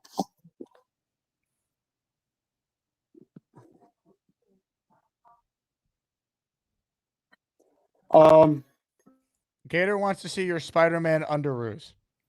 I do not. No, I do not. I do have a Spider-Man T-shirt though. Hold on one second. Put it on. Put it I'm not on. gonna put it on though. Why not? I want to move all this shit. Come on, Charles. I got other callers here. We need a grand finish.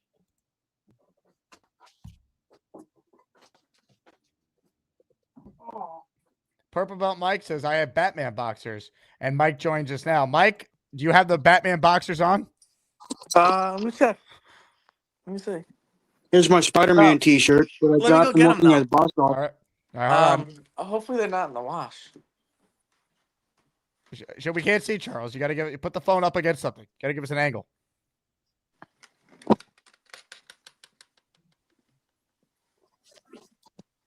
I do have Jet ones that are clean. Oh, wait, here we go. Check these babies out. These are sick. So, these are Under Armour. Yeah, there you go. Look at that. Sick, right? What do you think, Gorman? And then Yeah, they're look, fine. I got these Jet ones that are cool too. I have another one that's Jets, but it's in the wash, I think. Yeah. How you feeling, Purple Belt Mike? I love you, brother. I got your back, man. Said, how You're you my feeling? guy. I'm good. Yeah. I'm sorry I gotta haven't cook some asking dinner. for a collaboration in a while, but hopefully we'll do one soon.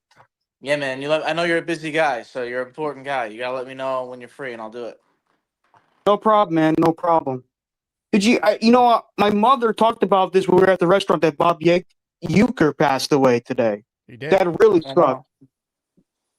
He was great. I loved him in the Major League movies, especially the first two. You like my dog, Charles?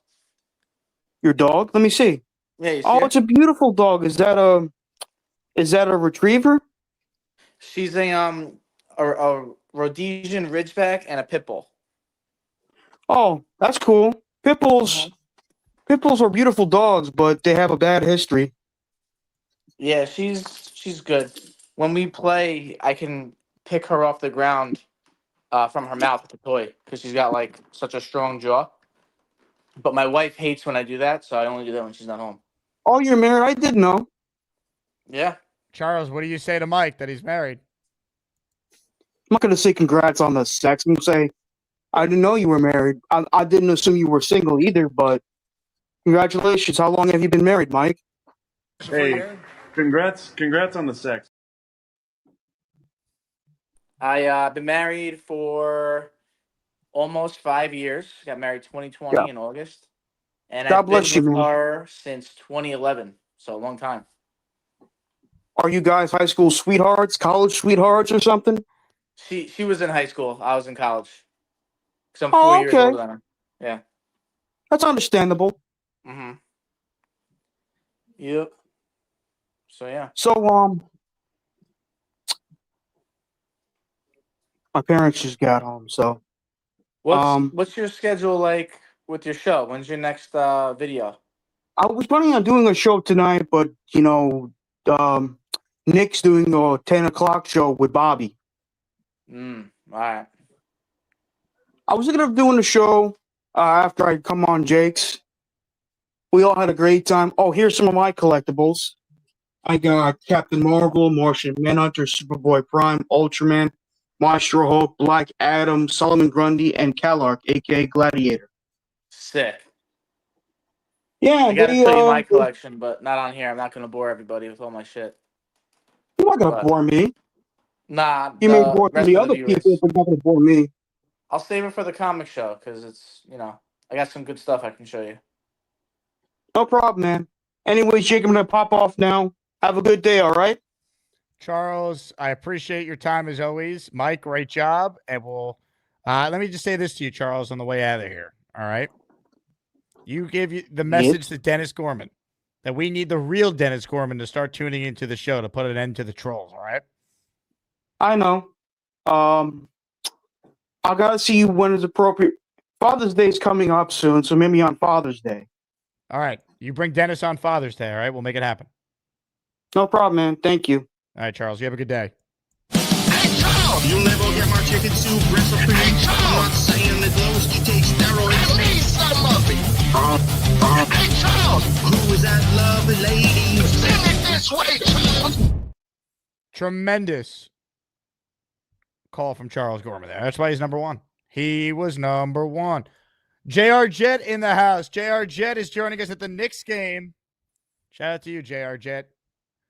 Hey, Jake, I just want to throw my hat in on the Klecko jersey and endorse Aaron Glenn for head coach and whoever you want for GM. I'm good with because I know you know what it takes to run the franchise. I don't, but I do know this. I could have run the Jets better the last 14 years than Woody Johnson has. There's no doubt. The only job I want with the Jets, I said this to Matt O'Leary, and I've said it on Twitter. I want to be the director of common sense for the franchise. You consult me before you do anything major. Like, let's not post Hassan Reddick running out to practice on Instagram and Twitter when the team is 2-5 and he's the most selfish player in the league for holding out for half the year. Let's not do that. The optics aren't great. All right? That's an example of the many I could bring up. But I thank you, JR. And as far as Aaron Glenn, I like him as a candidate a lot. I ultimately think he's going to get the job. I still want someone with experience more. So I lean Flores. You know, I really would like to see them talk to Carroll and McCarthy. And then I'm going to interview some of these offensive-minded guys. So of the guys they've talked to, I think it's Flores one. For me, Glenn two, but Glenn is getting close to Flores. I do like Aaron Glenn a lot. But I just, I want experience. Tyler writes in, Charles, what would your OnlyFans name be? Charles, if you're still watching, please answer Tyler's very important question. Thank you very much. Let's get to more of your calls right now. If you're watching the show, smash that like button. And please subscribe to the channel so I can hit 41,000 subs. Big Cho Jet is up next. What's up, Big Cho? What up, Jake? How we doing? Doing well. How are you, my brother? I'm hanging in, Big Cho. Another day in paradise. Got another T-shirt. Got the Jets shirt working like that. The helmet. That's right. That's right. I ordered you some merch, so it will be coming in probably next week. Got the email. Appreciate the hookup. Yeah, man. Well, thanks for supporting the show. Oh, you got it, man. I'm 100% with you. 100%. Hey, couple things I wanted to ask you. Did Aaron Rodgers and Woody meet today? Not today. They spoke, in an exit meeting after the Jet season ended. Because I jumped on the show late. Is there any updates about what they talked about or anything like that? Yeah, Rodgers said they had productive conversation. He met with Christopher Johnson as well and the team president, and essentially they left everything open to what the next GM and coach want to do. And Rodgers also said he hasn't decided if he's playing next year, but listening to him, he didn't sound like a guy that's retiring. Just my feeling hearing him. Well, I hope he comes back. Yeah, I still think there's a scenario where he's clearly their best option, so we'll see.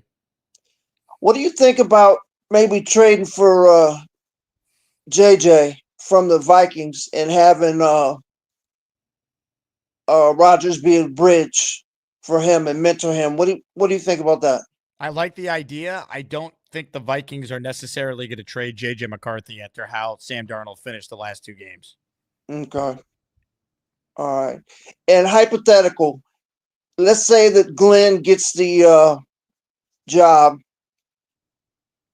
Who is your best candidate for GM, and who does he bring in as the DC and the OC? What's your opinion? Joe, appreciate it. I don't know what he would do at DC. I think it's tough to project that. OC-wise, I mean, we brought up some names earlier, so go back and look. It's tough. I mean, how is Glenn only going to be trying to get stuff from the Lions? Because if they lose Ben Johnson, he's going to want to take people with him, I'm sure. And Dan Campbell's going to have to replace his two coordinators, so he's going to have people he wants to promote. So it's tricky when it comes to staff. As far as the GM goes, I like the idea of Aaron Glenn with someone who's been a GM before. And my favorite guy they've interviewed with previous GM experience is Thomas Dimitroff. So that's what I would hope happens, but I couldn't tell you. We'll have a much better idea on the general manager once we see who's getting a second interview. That hasn't been reported yet. Who's getting a second round of interviews? Once that happens, we'll have a better idea who's actually in the running for the job. More calls right now. Kyle Clifton is next. What's up, Kyle? What's going on, Jake? I don't often comment too much on the politics of the show, but the one thing I'm going to say is I have a tremendous amount of respect for what Mike These Nuts has done for the show. He's helped grow the channel immensely. I think he took a very principled stand about one of your callers recently, but he's way off base in saying that Charles isn't the number one caller for the month of December. Listen, you know that I'm a big Chiefs fan guy. I think he's the super number one seed, but Charles was great in December. You got to give a guy his flowers. Sometimes you got to tip your hat to the other guy. You know, I think you're right. And I'll tell you what, I will read you what the committee wrote for Gorman for what he accomplished in December. This is from the committee chair, Boomtown himself. Number one, Charles Gorman. The man electrifies the masses every time he calls. And in December, this man did not disappoint. His natural talent allowed him to transition from showing off a flawless O-lineman stance and how to pass block properly and then seamlessly get back into his jet takes. Early in the month, in a surprise appearance from the back of Nick Shine's vehicle, he dropped one of the most important pieces of advice that Asmaniac have ever received when he said, just remember, if you poop in your dream, you poop for real. Charles was gracious enough to call in from a diner where he showed off an epic lunch, and he took time to dig through the closet to show off and wear a mask that nightmares were made of. Charles did go a little off the rails when he called Jake a, quote, poozer, and then ordered him to call his grandmother grandma, or else there would be consequences. But other than that, Charles truly was the Christmas gift that kept on giving. I thought he had a phenomenal month, so I completely agree. Yeah, that's all I want to say on that. But I'm with regards to this meeting that Rodgers had. I mean, for Ulbrich, it's an exit interview essentially, right? Like, there's no way he's an adult. He knows that there's no way he can come back here as head coach. The only chance he's back is if he's an assistant in a different role. He's not going to be the head coach. Yeah. I don't know what is it Jaime Elhai? I don't know what he's doing in these meetings. If he's the business guy, is he there because they might have to market Rodgers next? I don't really get his role in the meetings. He's the team president. I mean, I don't really want him having any say in the football operation, but I almost feel like he's better than just Woody alone making these decisions. Like, get more people around Woody, the better. Right. And, as far as, Aaron goes, we know that he has a relationship with Christopher, and I think it's, kind of heartening to hear that, he had, at least from Rodgers' perspective, that he had a good discussion with Woody, so we don't close that avenue. I think that, his comments on McAfee were kind of overblown. He was kind of having a little bit of fun with the media's perception of the Jets and, some of these articles that may or may not be true. Like we said, it's going to be up to the GM and ultimately Rodgers. I mean, there might be a price point there where you can't refuse having Rodgers come back to be the bridge quarterback. And there's also, I think, a possibility that we might see a better Rodgers next year than we saw this year because of rust, because of healing. There was some advanced analytics that said his escapability and his short area quickness wasn't great. Maybe that's something he could work on the offseason. I'm not married to it, but I want to keep it open as an option and an avenue. That's how Thanks, I feel, Jake. Too. Why close anything out that you don't have to? Good call, Kyle. Appreciate it as always. If we were just doing seeding based on who calls in with, just solid takes during their calls, Kyle Clifton would be a 1 seed. And he stuck up for Gorman today, too. That's got to earn him some points with the committee. I'd like to see the committee reward Kyle Clifton for his passionate, just no-nonsense Jets take calls. We know the committee has certainly rewarded this guy that is on the line. Ladies and gentlemen, the Lane Train. Hi, how are you? Bruce Hall. That's good. Oh, hello, Jake. Hey, Lane, how are you? Good. I actually want to ask you, how was the Knicks game the other night? The Knicks game the other night, that was They lost. It wasn't. I caught a T-shirt, Lane. It was a great Really? grab. Yeah, I wish it was on camera. It was one of the more impressive athletic feats of my life, and the only people that saw it were the people Yeah. who saw it in real time. Did you go with Carly or just yourself? I did Or your not. brother? No, not my brother either. So, how Different was your girl. I went with my friend Rachel. She's a big fan of the Lane Train.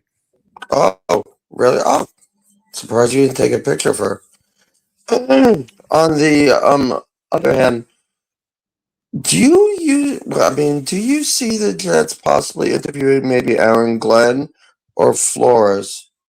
So they're going to interview both of them. They've already Yeah. done a Zoom interview with Glenn. So they will interview Flores. I think it's this week.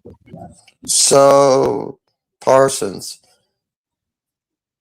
you have him on tomorrow? Micah Parsons? Yeah. He'll be on tomorrow at 8 a.m.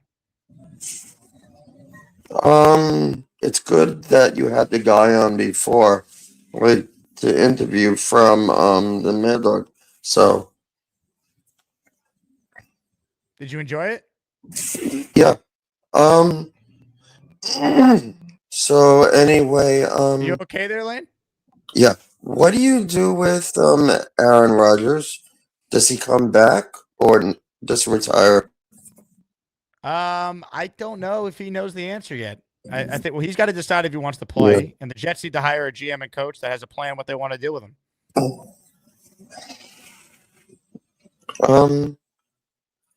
Yeah, I'm okay. On the other hand, I think I want the Lions to win. Are you okay, Lane? It sounds like you're choking. No, I actually want the Lions to win. I'd be okay with that. Now, let me ask you this, Lane. A lot of people in the chat want you to do an impression of Beastbreaker. Have you seen some of his calls on the show? Yeah, I think you know, I noticed. It sounds like he's doing better, I gotta tell you. Maybe he's not stressed anymore. He's I been more heard that calm him lately. and Bobby. Yeah, I heard that him and Bobby made up. They did. Talking Did about, yeah, you see the talking clip about, of them singing the Burger King song? yeah, talking about Bobby Midnight. What happened to him? You okay? Bobby's daughter has pneumonia, is in the hospital right now, so he's handling Is that he going situation. there to see her? Yes, he's with his daughter. I didn't even know he had a daughter. Oh yeah. Surprised he doesn't have her on the show. That'd be good. You're surprised what? That he does not have her on the show. Yeah, maybe she'll join a future show. On the other hand, have you thought about doing a Beastbreaker impression, Lane? Yeah, I'll do another one. Okay. Okay. Hi, I am Beastbreaker. You're telling me that the Jets are not doing good. Come on. You're kidding me. Well, damn. Come on, Bobby. You know me, you know better to say that you want the Buffalo Bills to do better on this upcoming weekend. Honestly, so damn. And then, like, you're also, like, he's always, okay, that was good. Lane, give us a gabagool. Gabagoo. Gabagoo. There you go. Well done, Lane. That was one of your best impressions I've seen from you. Okay, I'll be Jake now. Okay, you be me. All right. Before I start the show tonight, we'll go to your comments, but before that, we are going to be having a guest on tonight. He is named Steve Summers.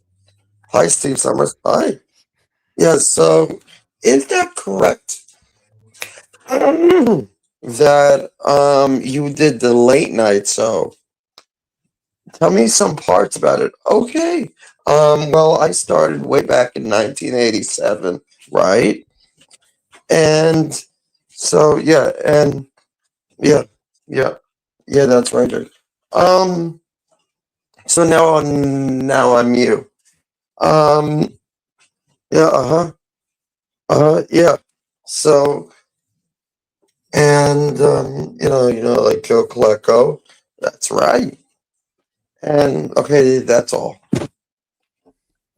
Lane, let me tell you, I've seen a lot of impressions. I think you knocked it out of the park. Yeah, I'm the Addison now.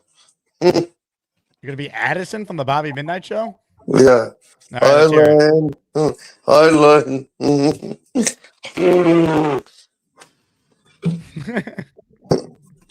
My hair is getting long. I like how its hair is like long. Actually, it's like a Mexican. His mustache is really full though. Did you see Charles's mustache today? Yeah, he looks like sex on it, like a porn XC. You thought he had a porn stash? You know what? I like it though, honestly, because I don't like the beard. You like the beard, huh? I like it. No, I like how he kept the mustache, but took off the beard. It was too much.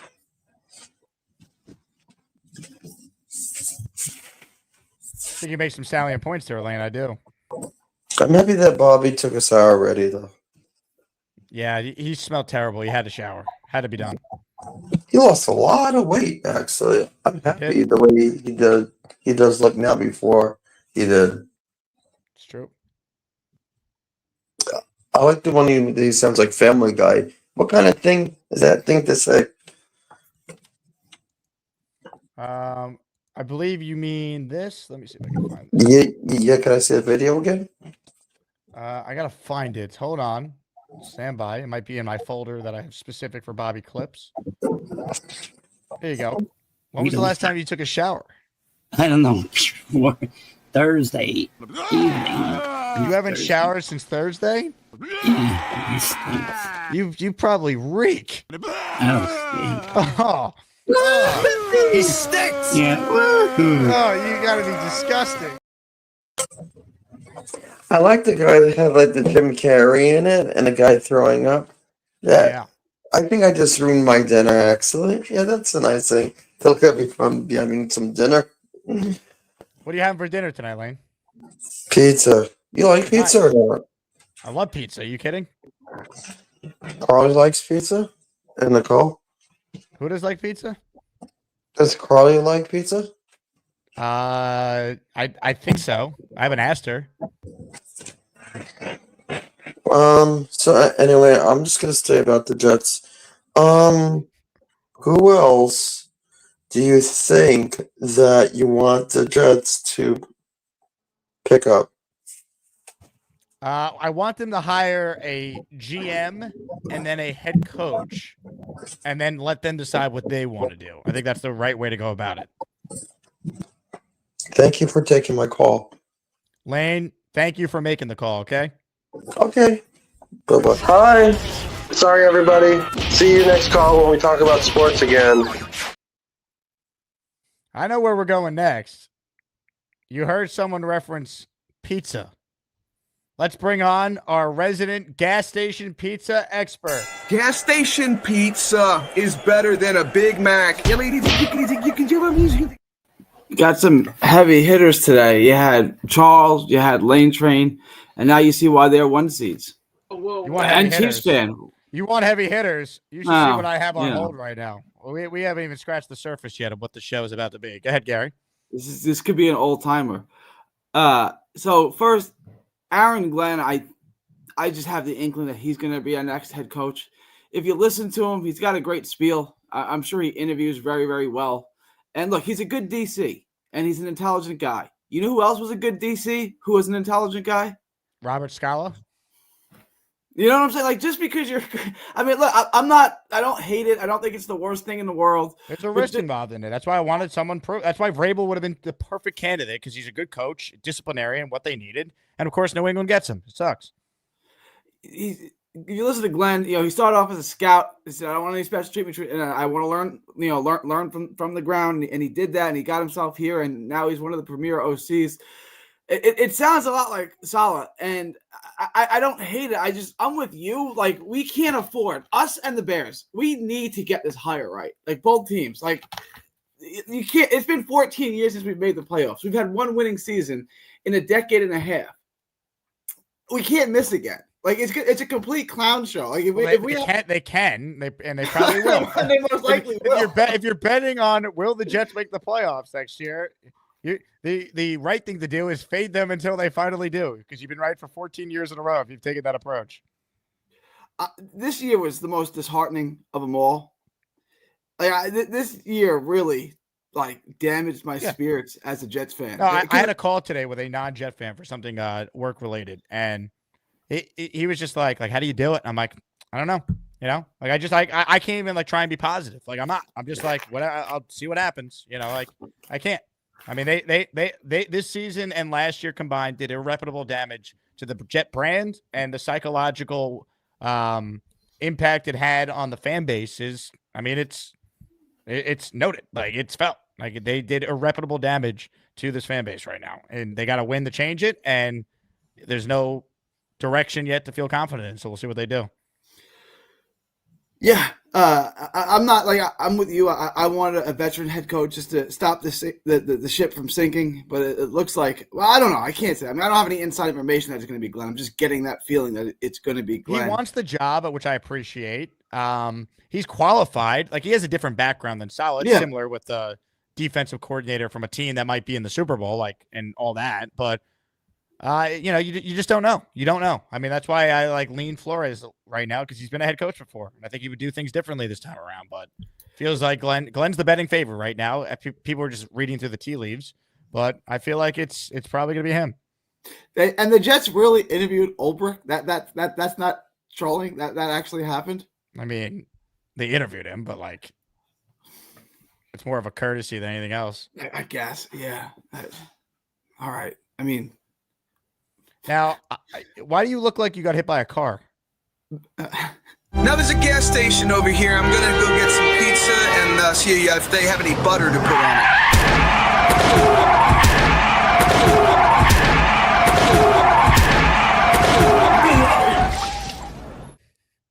I just noticed the free butter sign. I never noticed that the last two times I saw it. I just realized there's a sign. It's all in the details. Yeah.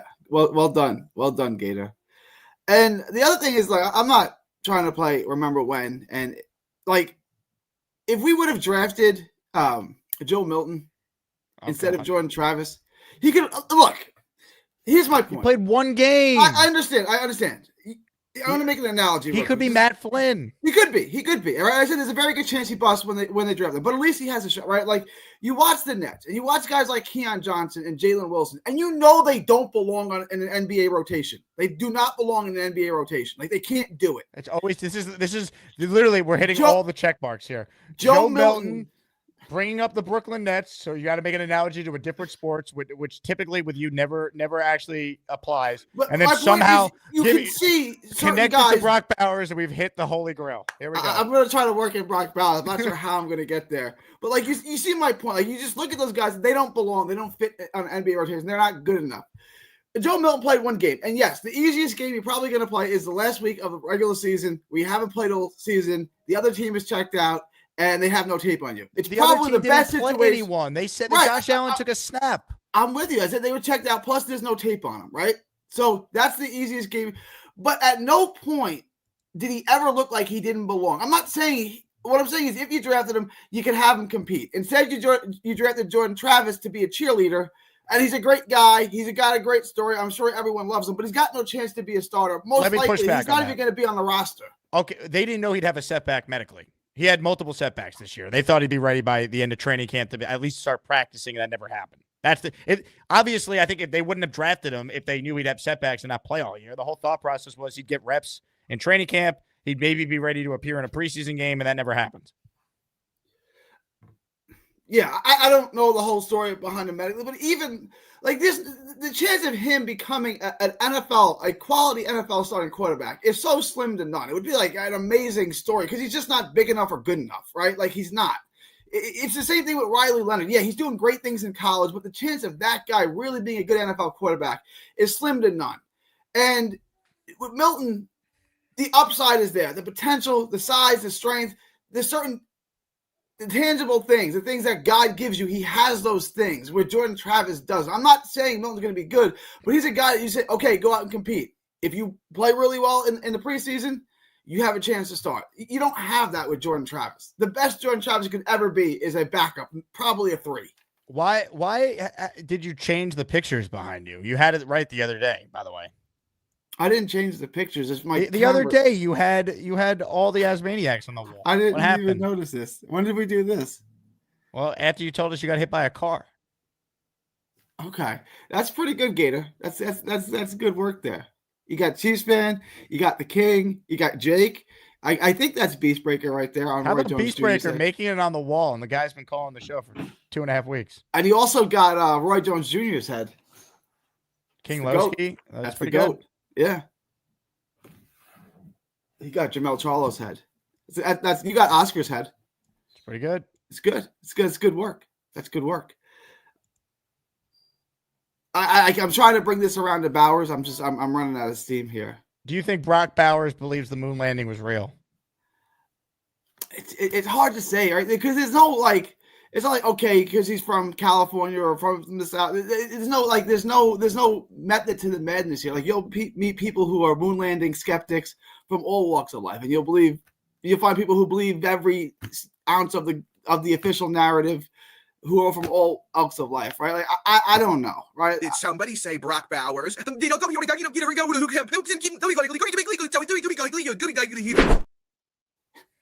Have you figured out which draft prospect you're going to be painfully annoying about all offseason yet? Have we reached that stage? I don't think we've reached that stage yet. Like, let's get to the end of the season. It's probably going to be Jalen Milroe after his pro day, where he looks amazing in his pro day, and he sucks as a quarterback. It's probably going to be Jalen Milroe.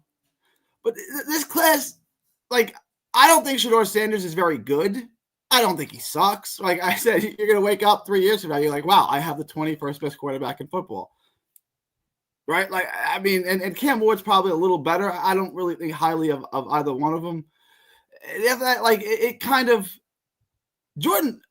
Travis Hunter's an interesting one, right? Because might be, what is he? He's not going to play both ways. Do we agree he's not going to play both ways? There's no way he's playing both ways in the NFL. So he's going to be a cornerback? He wants to play both ways. I don't know. It's the NFL. You're gonna get demolished. You can't play every snap of an NFL game. You're gonna get Shohei Ohtani plays both ways in a different sport. You love to make cross-sport analogies. You're not getting hit by 300-pounders in baseball. It's a little bit different. Let me ask you this. Sure. Are you concerned Dave Briga is going to just punch you square in the face the second he ever sees you? It's not a fear that I have. If he does it, he does it, and I'll respond at that time. It's not a fear, Jake. Are you going to be quick enough to basically block his punch and counter punch? Yeah. I mean, look, he's a 70-year-old man, but if he takes a swing at me, it's kind of like Pedro and Zimmer. I'm going to hit him back. Don't take a swing at me.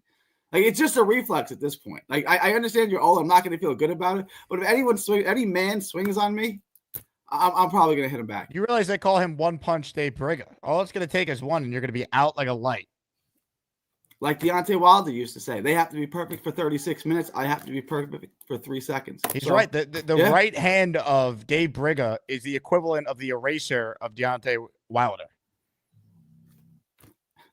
You just get on the inside. The power's at the end of his shot. Just get on the inside. You got to get through the bad neighborhood to get to the eye of the storm. It's safe there. Get to the inside. He's really power's mad at you. all at the end of his shot. He's pissed off. You offended him with your moon landing as fake take. It's not like he claimed to have gone to the moon, and I say no, you didn't go to the moon. Like someone else claims to go to the moon, and I don't buy this. I think it's a fish story, right? Like the old man tells you, I caught a 500-pound fish. Like, no, you didn't. This is kind of like that. It's like I walked on the moon. Did you really? Richard has a question. He wants to know who does Gary got in a wrestling match of Beastbreaker and Briga? Oh boy. Well, look, I think Father Time catches up to everyone. But Beastbreaker looks like if he does a jumping jack, he's gonna have a heart attack. I don't know. I may take the old man just because he may have the endurance edge. I may take the old man in that one. Your thoughts on Beastbreaker's diet? Would you recommend your diet to Beast? I would. I would recommend that for anyone. I'm not trying to anyone that overweight. I would recommend a carnivore diet. You'll start like Bobby. You'll start shedding pounds immediately. Once you lose all that weight, there'll be less pressure on your joints, less stress on your joints. Everything will start to feel better. For more on this, I think there's only one thing we could do, Gary. You're gonna bring him in, and I'm gonna have. Go ahead. Make this good, Jake. Let's unleash the beast. You know what time it is? A beast breaker, 666. I'm gonna take my fist and shove it up your ass, and then he gotta go.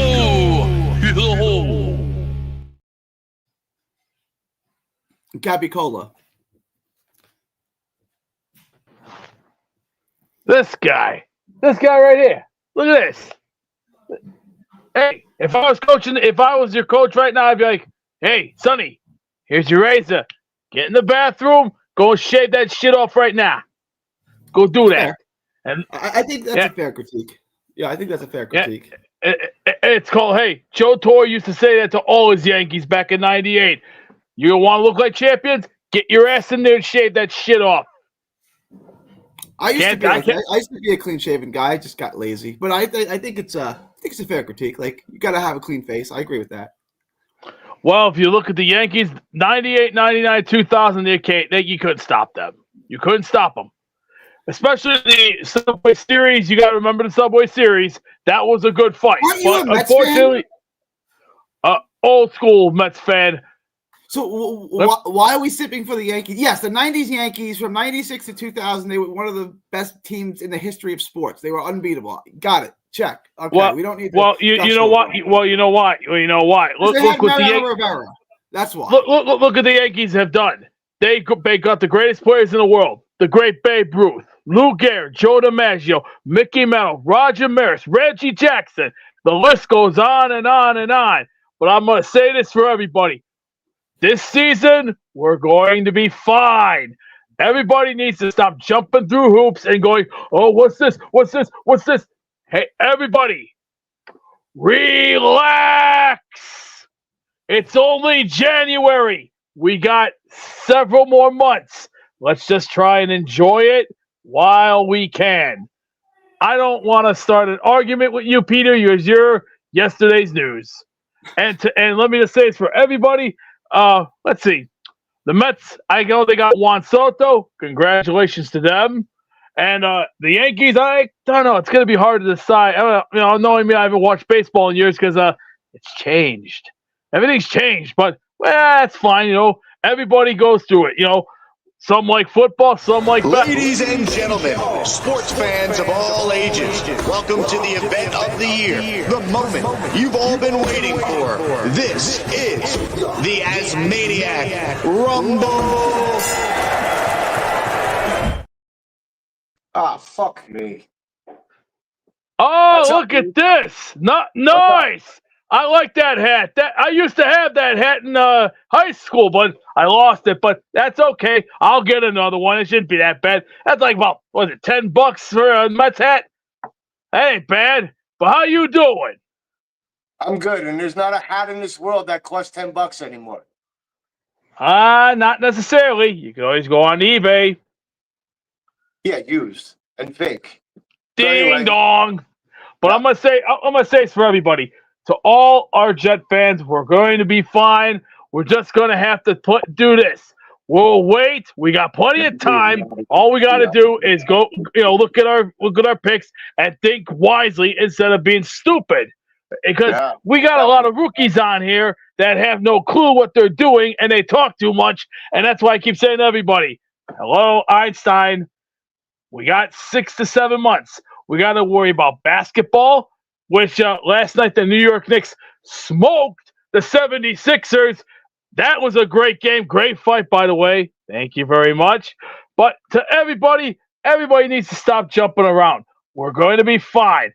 Everyone needs to stop bitching, whining, pissing, and moaning. It's not going to pay bills. You want to do something? Read the paper. Go for a jog. Go bowling. Enjoy it while you can. That's what we should do. We should Big hire fella. 5 head coaches. Right? 5 head coaches. I said we should hire 5 head coaches. Just in case. Oh, okay. I'll tell you what. This is what I will do. We get Rex. We get Aaron Glenn. We also get Brian Flores, McCarthy, and I don't know, one more guy. I'm not too sure about this pick. Ooh. Who do you want as the 5th? Who do you want? Who is the 5th coach? So what are these guys doing? Like, what's their positions? Like, what is their? Are they all head coach? Rex Ryan. I want him as. I wouldn't mind seeing him as a GM because he has balls of steel and he knows the game very well. He learned from his father, the great George Ryan, who coached the Bears back in '85 with Mike Ditka. Yeah. Aaron Glenn, a Parcells guy. He'll take it to you and knock your teeth down your throat. What's his role besides spitting a bunch of crap? What's his role? Let Aaron Glenn take the team. He'll coach the team. He'll turn these boys into men like we did before. Okay, now now you wanted other people. Who else did you want on the team? Flores. Put him as defense. Let's see how he could do, and I want to see what he can do and bring to the table. Miss McCarthy guy. I've heard a lot about McCarthy. Let's see what he can do. I want to see what his role is. Special teams. Perfect choice. Man. But now, here's what we do now. We have to clean out certain things off the defense and the offensive line.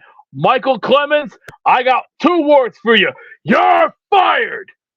Okay. Goodbye and good riddance. We don't need flat dead weight on this team.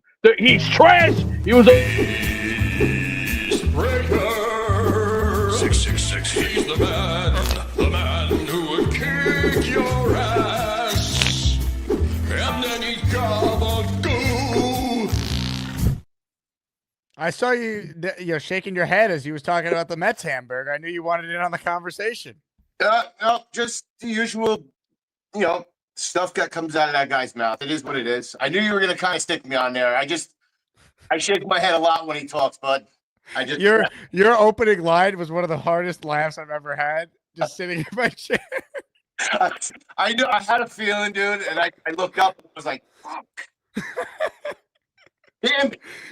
I wish everyone could see what you were like watching it. You were just like shaking your head. You were like, yeah, I just can't. Listen, I have a problem. Like, I have a problem with. Yeah, I really don't want to be that mean, but I just have a problem with liars, like lying about things, and it's there for everybody to see. But it is what it is. Listen, man, he's entertainment for the show. I've come to the point now where he's entertainment. It's fun. People like him. People hate him. People love to hate him. People love to like him. It is what it is. But it is what it is. I appreciate you putting me on with him. What are your thoughts on his famous quote? Hate me or love me, watch. Well, yeah, I mean, it took me a few days, maybe like 2 days to really figure out everything. And now that I do and know, and whatever, man, kudos to you, Jake. Kudos to you, brother. Kudos to you. Listen, we've seen all these signs with Aaron weeks ago. We talked about it. And I think he's exactly saying what he said a few weeks ago. He said the exact same things. He's willing to change for an offensive.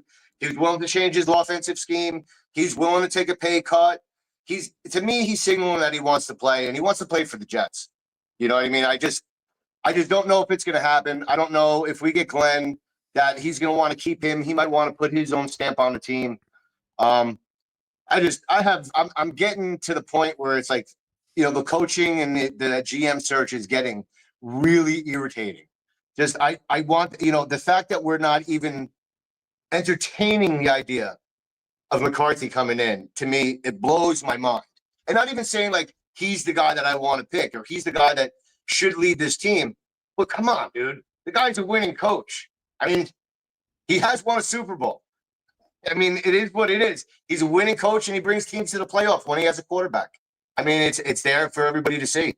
He might not be a guy that's going to take you to the Super Bowl all the time, but hey, I want to win. Like, I want to win something. I don't want to be at the bottom barrel anymore, man. I would love to take a wild card now. I just want to look. I want to cut this next year.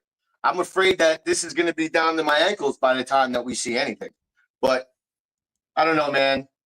Hopefully, we get a GM solution by end of the weekend, maybe middle of the week next week. Now that they've narrowed it down, are those the final, like, 3 guys that they want to interview, or is there more? Well, I think they're done with like GM interviews, but I thought at the beginning of the week they were done with GM interviews and they were going to start the second round by now. Because I thought there could be a GM by tomorrow if they started early in the week.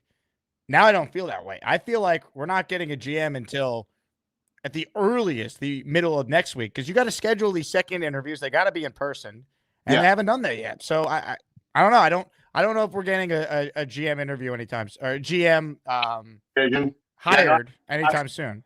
Yeah, I kind of felt the same way when I seen that they released like the second interview. I was like, well, this is it. It's going to be a week. They're going to meet these guys. They're going to talk. They already probably have an idea of what they want to do. But now, I don't know. I really want them to hire the GM before they hire the coach. I really want the GM's input. I think it's important. I think it's important to have continuity, regardless of who we all think that we want to be the coach. If we hire a general manager, it's going to be up to him. I don't want Woody having any say in it. I don't want Aaron having any say in it. I want him to come in. I want him to hire his staff, hire his coach, do all that they need to do. And I think what you guys talked about earlier is getting maybe a guy for football operations, president of football operations. I think that's a great idea. Like, I think the more that we have in there and the further away that pushes Woody from getting his hands on something is better for us. I mean, that's my take on it. So, but listen, man, I miss watching the daytime show. I miss all you as maniacs. I don't get to call in as much because my ride home is my service is in and out. And the other day, I don't know if anybody caught me with that stupid face, but I did rewind it to look at it, and my service went out in a pretty vulnerable moment. It was great. I loved it. Yeah, are you able to listen to the stream at work or like even the podcast version of the show, audio wise? Listen, I could really listen to it, but the thing is, I'm just getting into my new role as a safety manager, so for me to sit in my chair and listen to a show, I'm not, absorbing the things I need to do. And with that job, it's an important job, and I have people's lives in my hands. So, and I'm responsible if people get hurt. So, could you imagine someone got killed as you were in the middle of watching Beastbreaker rant? Yeah, no. I have an opportunity to. I have an opportunity. You're killing me. You're killing me. I forgot where I was, man. Thanks. Hamburger. A Purple Belt Mike says, Gator, can you make Hamburger an open that has him looking sad when he got brought into the show?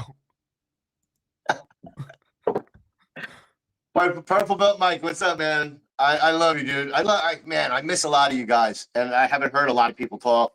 But I do, guys. When I get a chance, I get to listen to the first show. I get to skim through it, but it's hard now. I'm strapped with time with doing the kid stuff and doing everything else. It's just my time is limited now. You guys had me while my ankle was messed up, but now it's going to be a little more limited. So Any advice to Gary, by the way, who got hit by a car and he's dealing with an ankle issue? That had me rolling, man. That was one of the greatest things I've ever seen. I love Gary to death, but man, be careful, Gary. Be careful crossing the street, brother. Look both ways. Look like it hurt. Hamburger, great job, man. You and the Beast. A little rocky start, but I think that you guys are gonna, really establish a friendship by the time I'm done here. Listen, as long as he's straight arrow with me, I'm fine. As long as he doesn't insult me, I'll leave my insults out of the chat. But man, Beast, if I catch a lion, I'm gonna call you out on. So the great Hamburger, everybody. Look at this guy, a legend. Great call. Last chance to get in here. Comments, questions, super chats. Oscar, you wrote in, are we still getting Rob V versus Beastbreaker? Rob never called. I was prepared for it, but Rob hasn't called in, so we'll set it up, I guess, another time. K&D in the house. Gang, showing love to my guy Jake in the chat from Vegas. K&D, win some money, baby. Have fun in Vegas. That's awesome. Appreciate your support as always. Rick Kent writes in, Rex Ryan's father was named James David Buddy Ryan, not George Udall. Beast, would you like to respond to Rick Kent? Give me a second. Can you hear me? Oh, we hear you. All right. Hey, do we all make accidents in life? Yes, we do. Do we fix them? Of course. So, hey, don't get your panties in a bundle. Now here, take a meal ticket, get in line like everybody else, and keep quiet. Joik off. You know what time it is? A beast breaker, 666. I'm gonna take my fist and shove it up your ass, and then he gotta go. New open for Beast there. Gator. Put it in the hours. Kyle Clifton writes in, you can't start to evaluate Jordan Travis till minicamp. I agree. I would not factor him in the plans. And by the way, minicamp would be after the draft.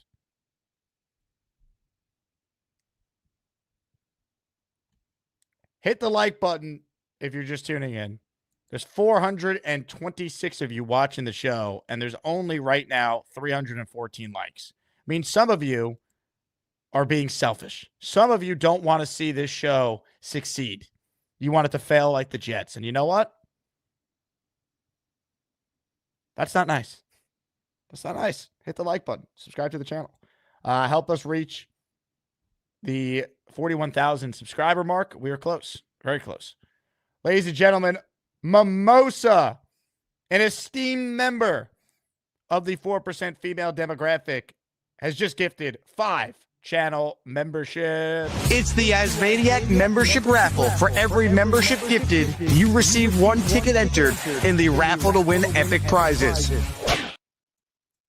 YouTube is down right now, so I can't see who got them. But if you did receive a membership from Mimosa, make sure you thank her for being the reason behind said membership. That is 5 more entries in our raffle. Hoping to collect some more entries in today's show. If you want to gift the membership like Mimosa did, she has 5 entries now in. You could win the signed Klecko jersey or the signed Garrett Wilson helmet. Those are the top 2 prizes for our next raffle. All right. We got a legend on the line. Hamburger is gifted a membership, though. Hamburger, thank you very much. You're in our raffle. By the way, now I can see Mimosa's memberships, who they went to. Joseph Alberti, nice looking feet. Nina, Jet Blues, Kenneth Duffy just received the memberships there. Hamburger's membership went to Jimbo Jet 67. Boom. How about that? All right. There's a guy on hold right now that when he calls in, you know he's going to make point after point after point. What you don't know is what he's going to be talking about. It's Chiefs fan. Guess what? I'm still looking for a job, bitches. It's Chiefs fan. I'm just going to rub my hands together all day. It's Chiefs fan. There's a whole lot of DNA on this couch. Let's hear it for Chiefs fan. Look, it's my dead neighbor that I didn't kill. Gator, that's amazing. Finally decided to pull out one of my classic shirts I bought last year that I never wore. Stitch, not today. That's going to be me if we get eliminated from the playoffs. You look great. Thank you. I went out, spent money on new towels. Like, I have enough regular towels, but I bought towels for floor towels. Because, a good thick floor towel, soak up all the water. Got myself a new blanket that came with 2 of these. So I can switch between this and this. And one other color that I'm not going to wear because it is red and blue like Bill's, so I'm never touching that. But the other one is baby blue. Interesting. Today was a good day. On the way What'd home. you do today? On the way over there, I got some McDonald's, went into Target, bought some stuff. Wasn't able to run into Walmart to get my stuff since Walmart freezers were down. Walmart's freezers were down?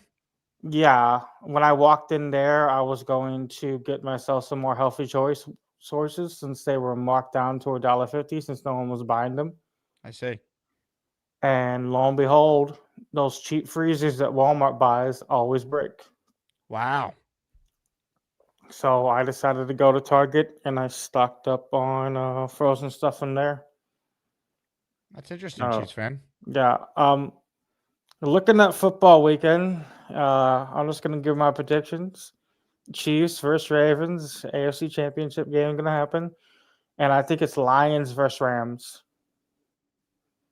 I think Lions versus Rams. the Rams have never lost to Philadelphia in the playoffs by the looks of it. I see. That's what I was looking at. Don't know if that's true, but I was looking at while you were watching the show and I was smiling. I'm like, yes, Jalen Hurts doesn't get a ring. Let's go. You know what I noticed, Chiefs fan? What? You haven't worn the Chiefs fan as maniac emoji shirt I sent you. I need to start wearing that more. I was putting stuff away and I accidentally put that one away with my summer clothes. I need to wash that so I can get it out of there. Just been in there for a month. I'll start wearing that more. But yeah, I'm hoping to go to a Jets game, even if it's preseason. I don't know what New York and New Jersey weather is in October, though. Is it lots of rain? It could be nice. Depends. Because we're getting rain and snow tomorrow here. Have you ever done any snow angels recently? No, I haven't done that since I was a kid. No. But for your GM situation, I don't know who you're going for, but I'm like, out of the coaches you interviewed, I think like they should have at least interviewed the veterans. I know Pete might be washed, McAfee might be washed, but I'm like Gruden. For his first year, he won a Super Bowl with the Bucs. So he did. Maybe like with Gruden, you could probably have a miracle year of 9-8 or 10-7 and make the wild card, and up to set the 2 seed. A miracle year of 9-8. 10-7, 9-8. It's better than what it is now. Yeah, I mean, I'd take 10-7, 9-8. Like, look at the Dolphins. They made the playoffs a few years ago, 9-8, and then they got mollywopped. But at least making the dance, you can go far. Look at Princeton. A few years ago, they knocked Gator off writes in. Does Chiefs fan call into any other NFL team shows telling them how dog shit they are? No, I do not. How'd you find this show again? Back when I used to be a Tom Grossi fan before I found out the leaks about his mods and how they bullied people out of Discord server. I was here because Grossi was talking about you and saying, we're going to get a first round pick, yada, yada, yada. And I'm like, let me look you up. And I'm like, oh. No wonder why Packers fans have no sense. They were given the silver spoon like me, like Chiefs fans. I'm like, you Jets know what you need to trade to get what you need to get done. You New York fans, I'm like, you went through so many years. You were robbed of all New York World Series this year, which I'm still pissed off about. Well, last year. It's okay. That's the least of our problems. Yeah. I'm just hoping you guys don't get Matt Nagy of all people. If you guys do Matt Nagy, I think Cyanide might be bought out in New York. I'm hoping that you if you got to get a new one, just go with Aaron Glenn. What's your dinner tonight, Chiefs fan? You had McDonald's for lunch, right? I'm just going to. I bought one of those Caesar salads that you can make from Target. Make your own salad. You're a Caesar guy? I don't like dressing on mine since I had a really bad incident at the restaurant when I got sick. So I just bought the salad, and instead of using that ranch, I make my own dressing out of vinegar and certain spices.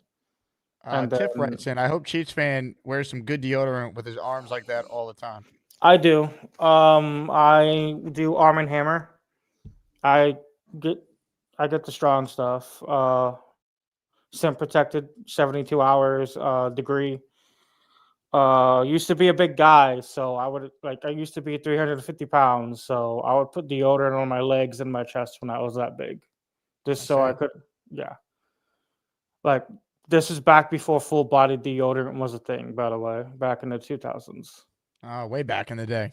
Yeah. Long time ago. Yeah. 2005.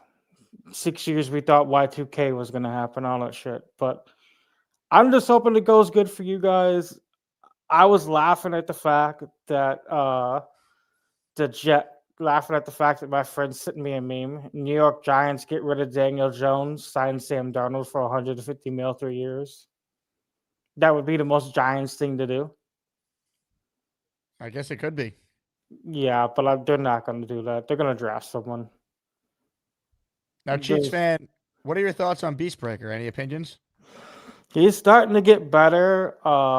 I watched the segment he was on today. I tried to watch the morning show, but I wasn't able to because when we're back in the country roads, we don't have that good service.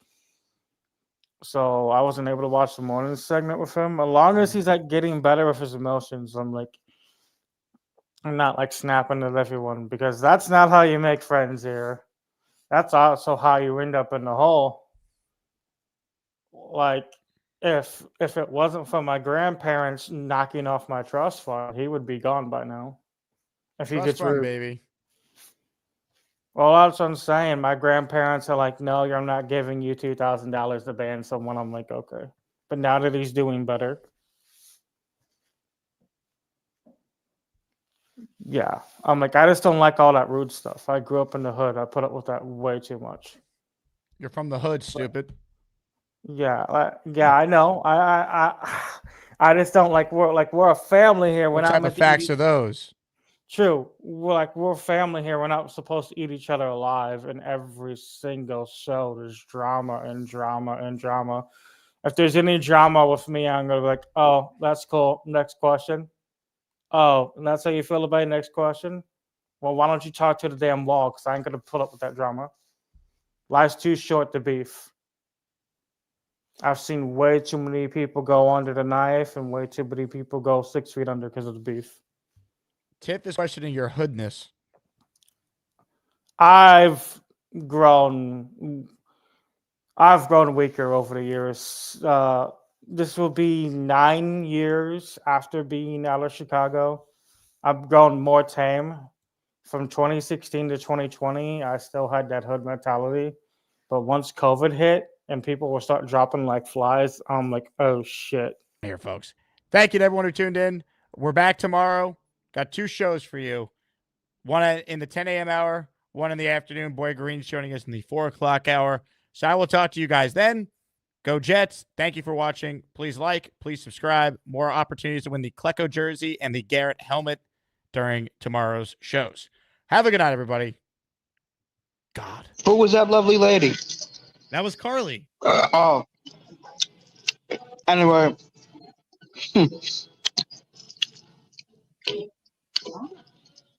Yep. Charles, I think we talked about you calling in and chewing on the air again. You couldn't wait till after your call to eat. Talk to me and then you eat. Anyway,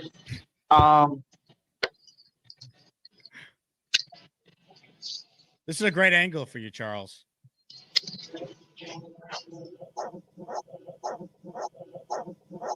Even better angle. Where are you calling us from? Burger King in Hope Lawn. What did you get? A BK Royal Crispy Sandwich with Swiss cheese on it. No tomato. About to finish up my fries. I'm about to have a slice of birthday cake. Very nice. Charles, I think you should give all your takes from this angle moving forward.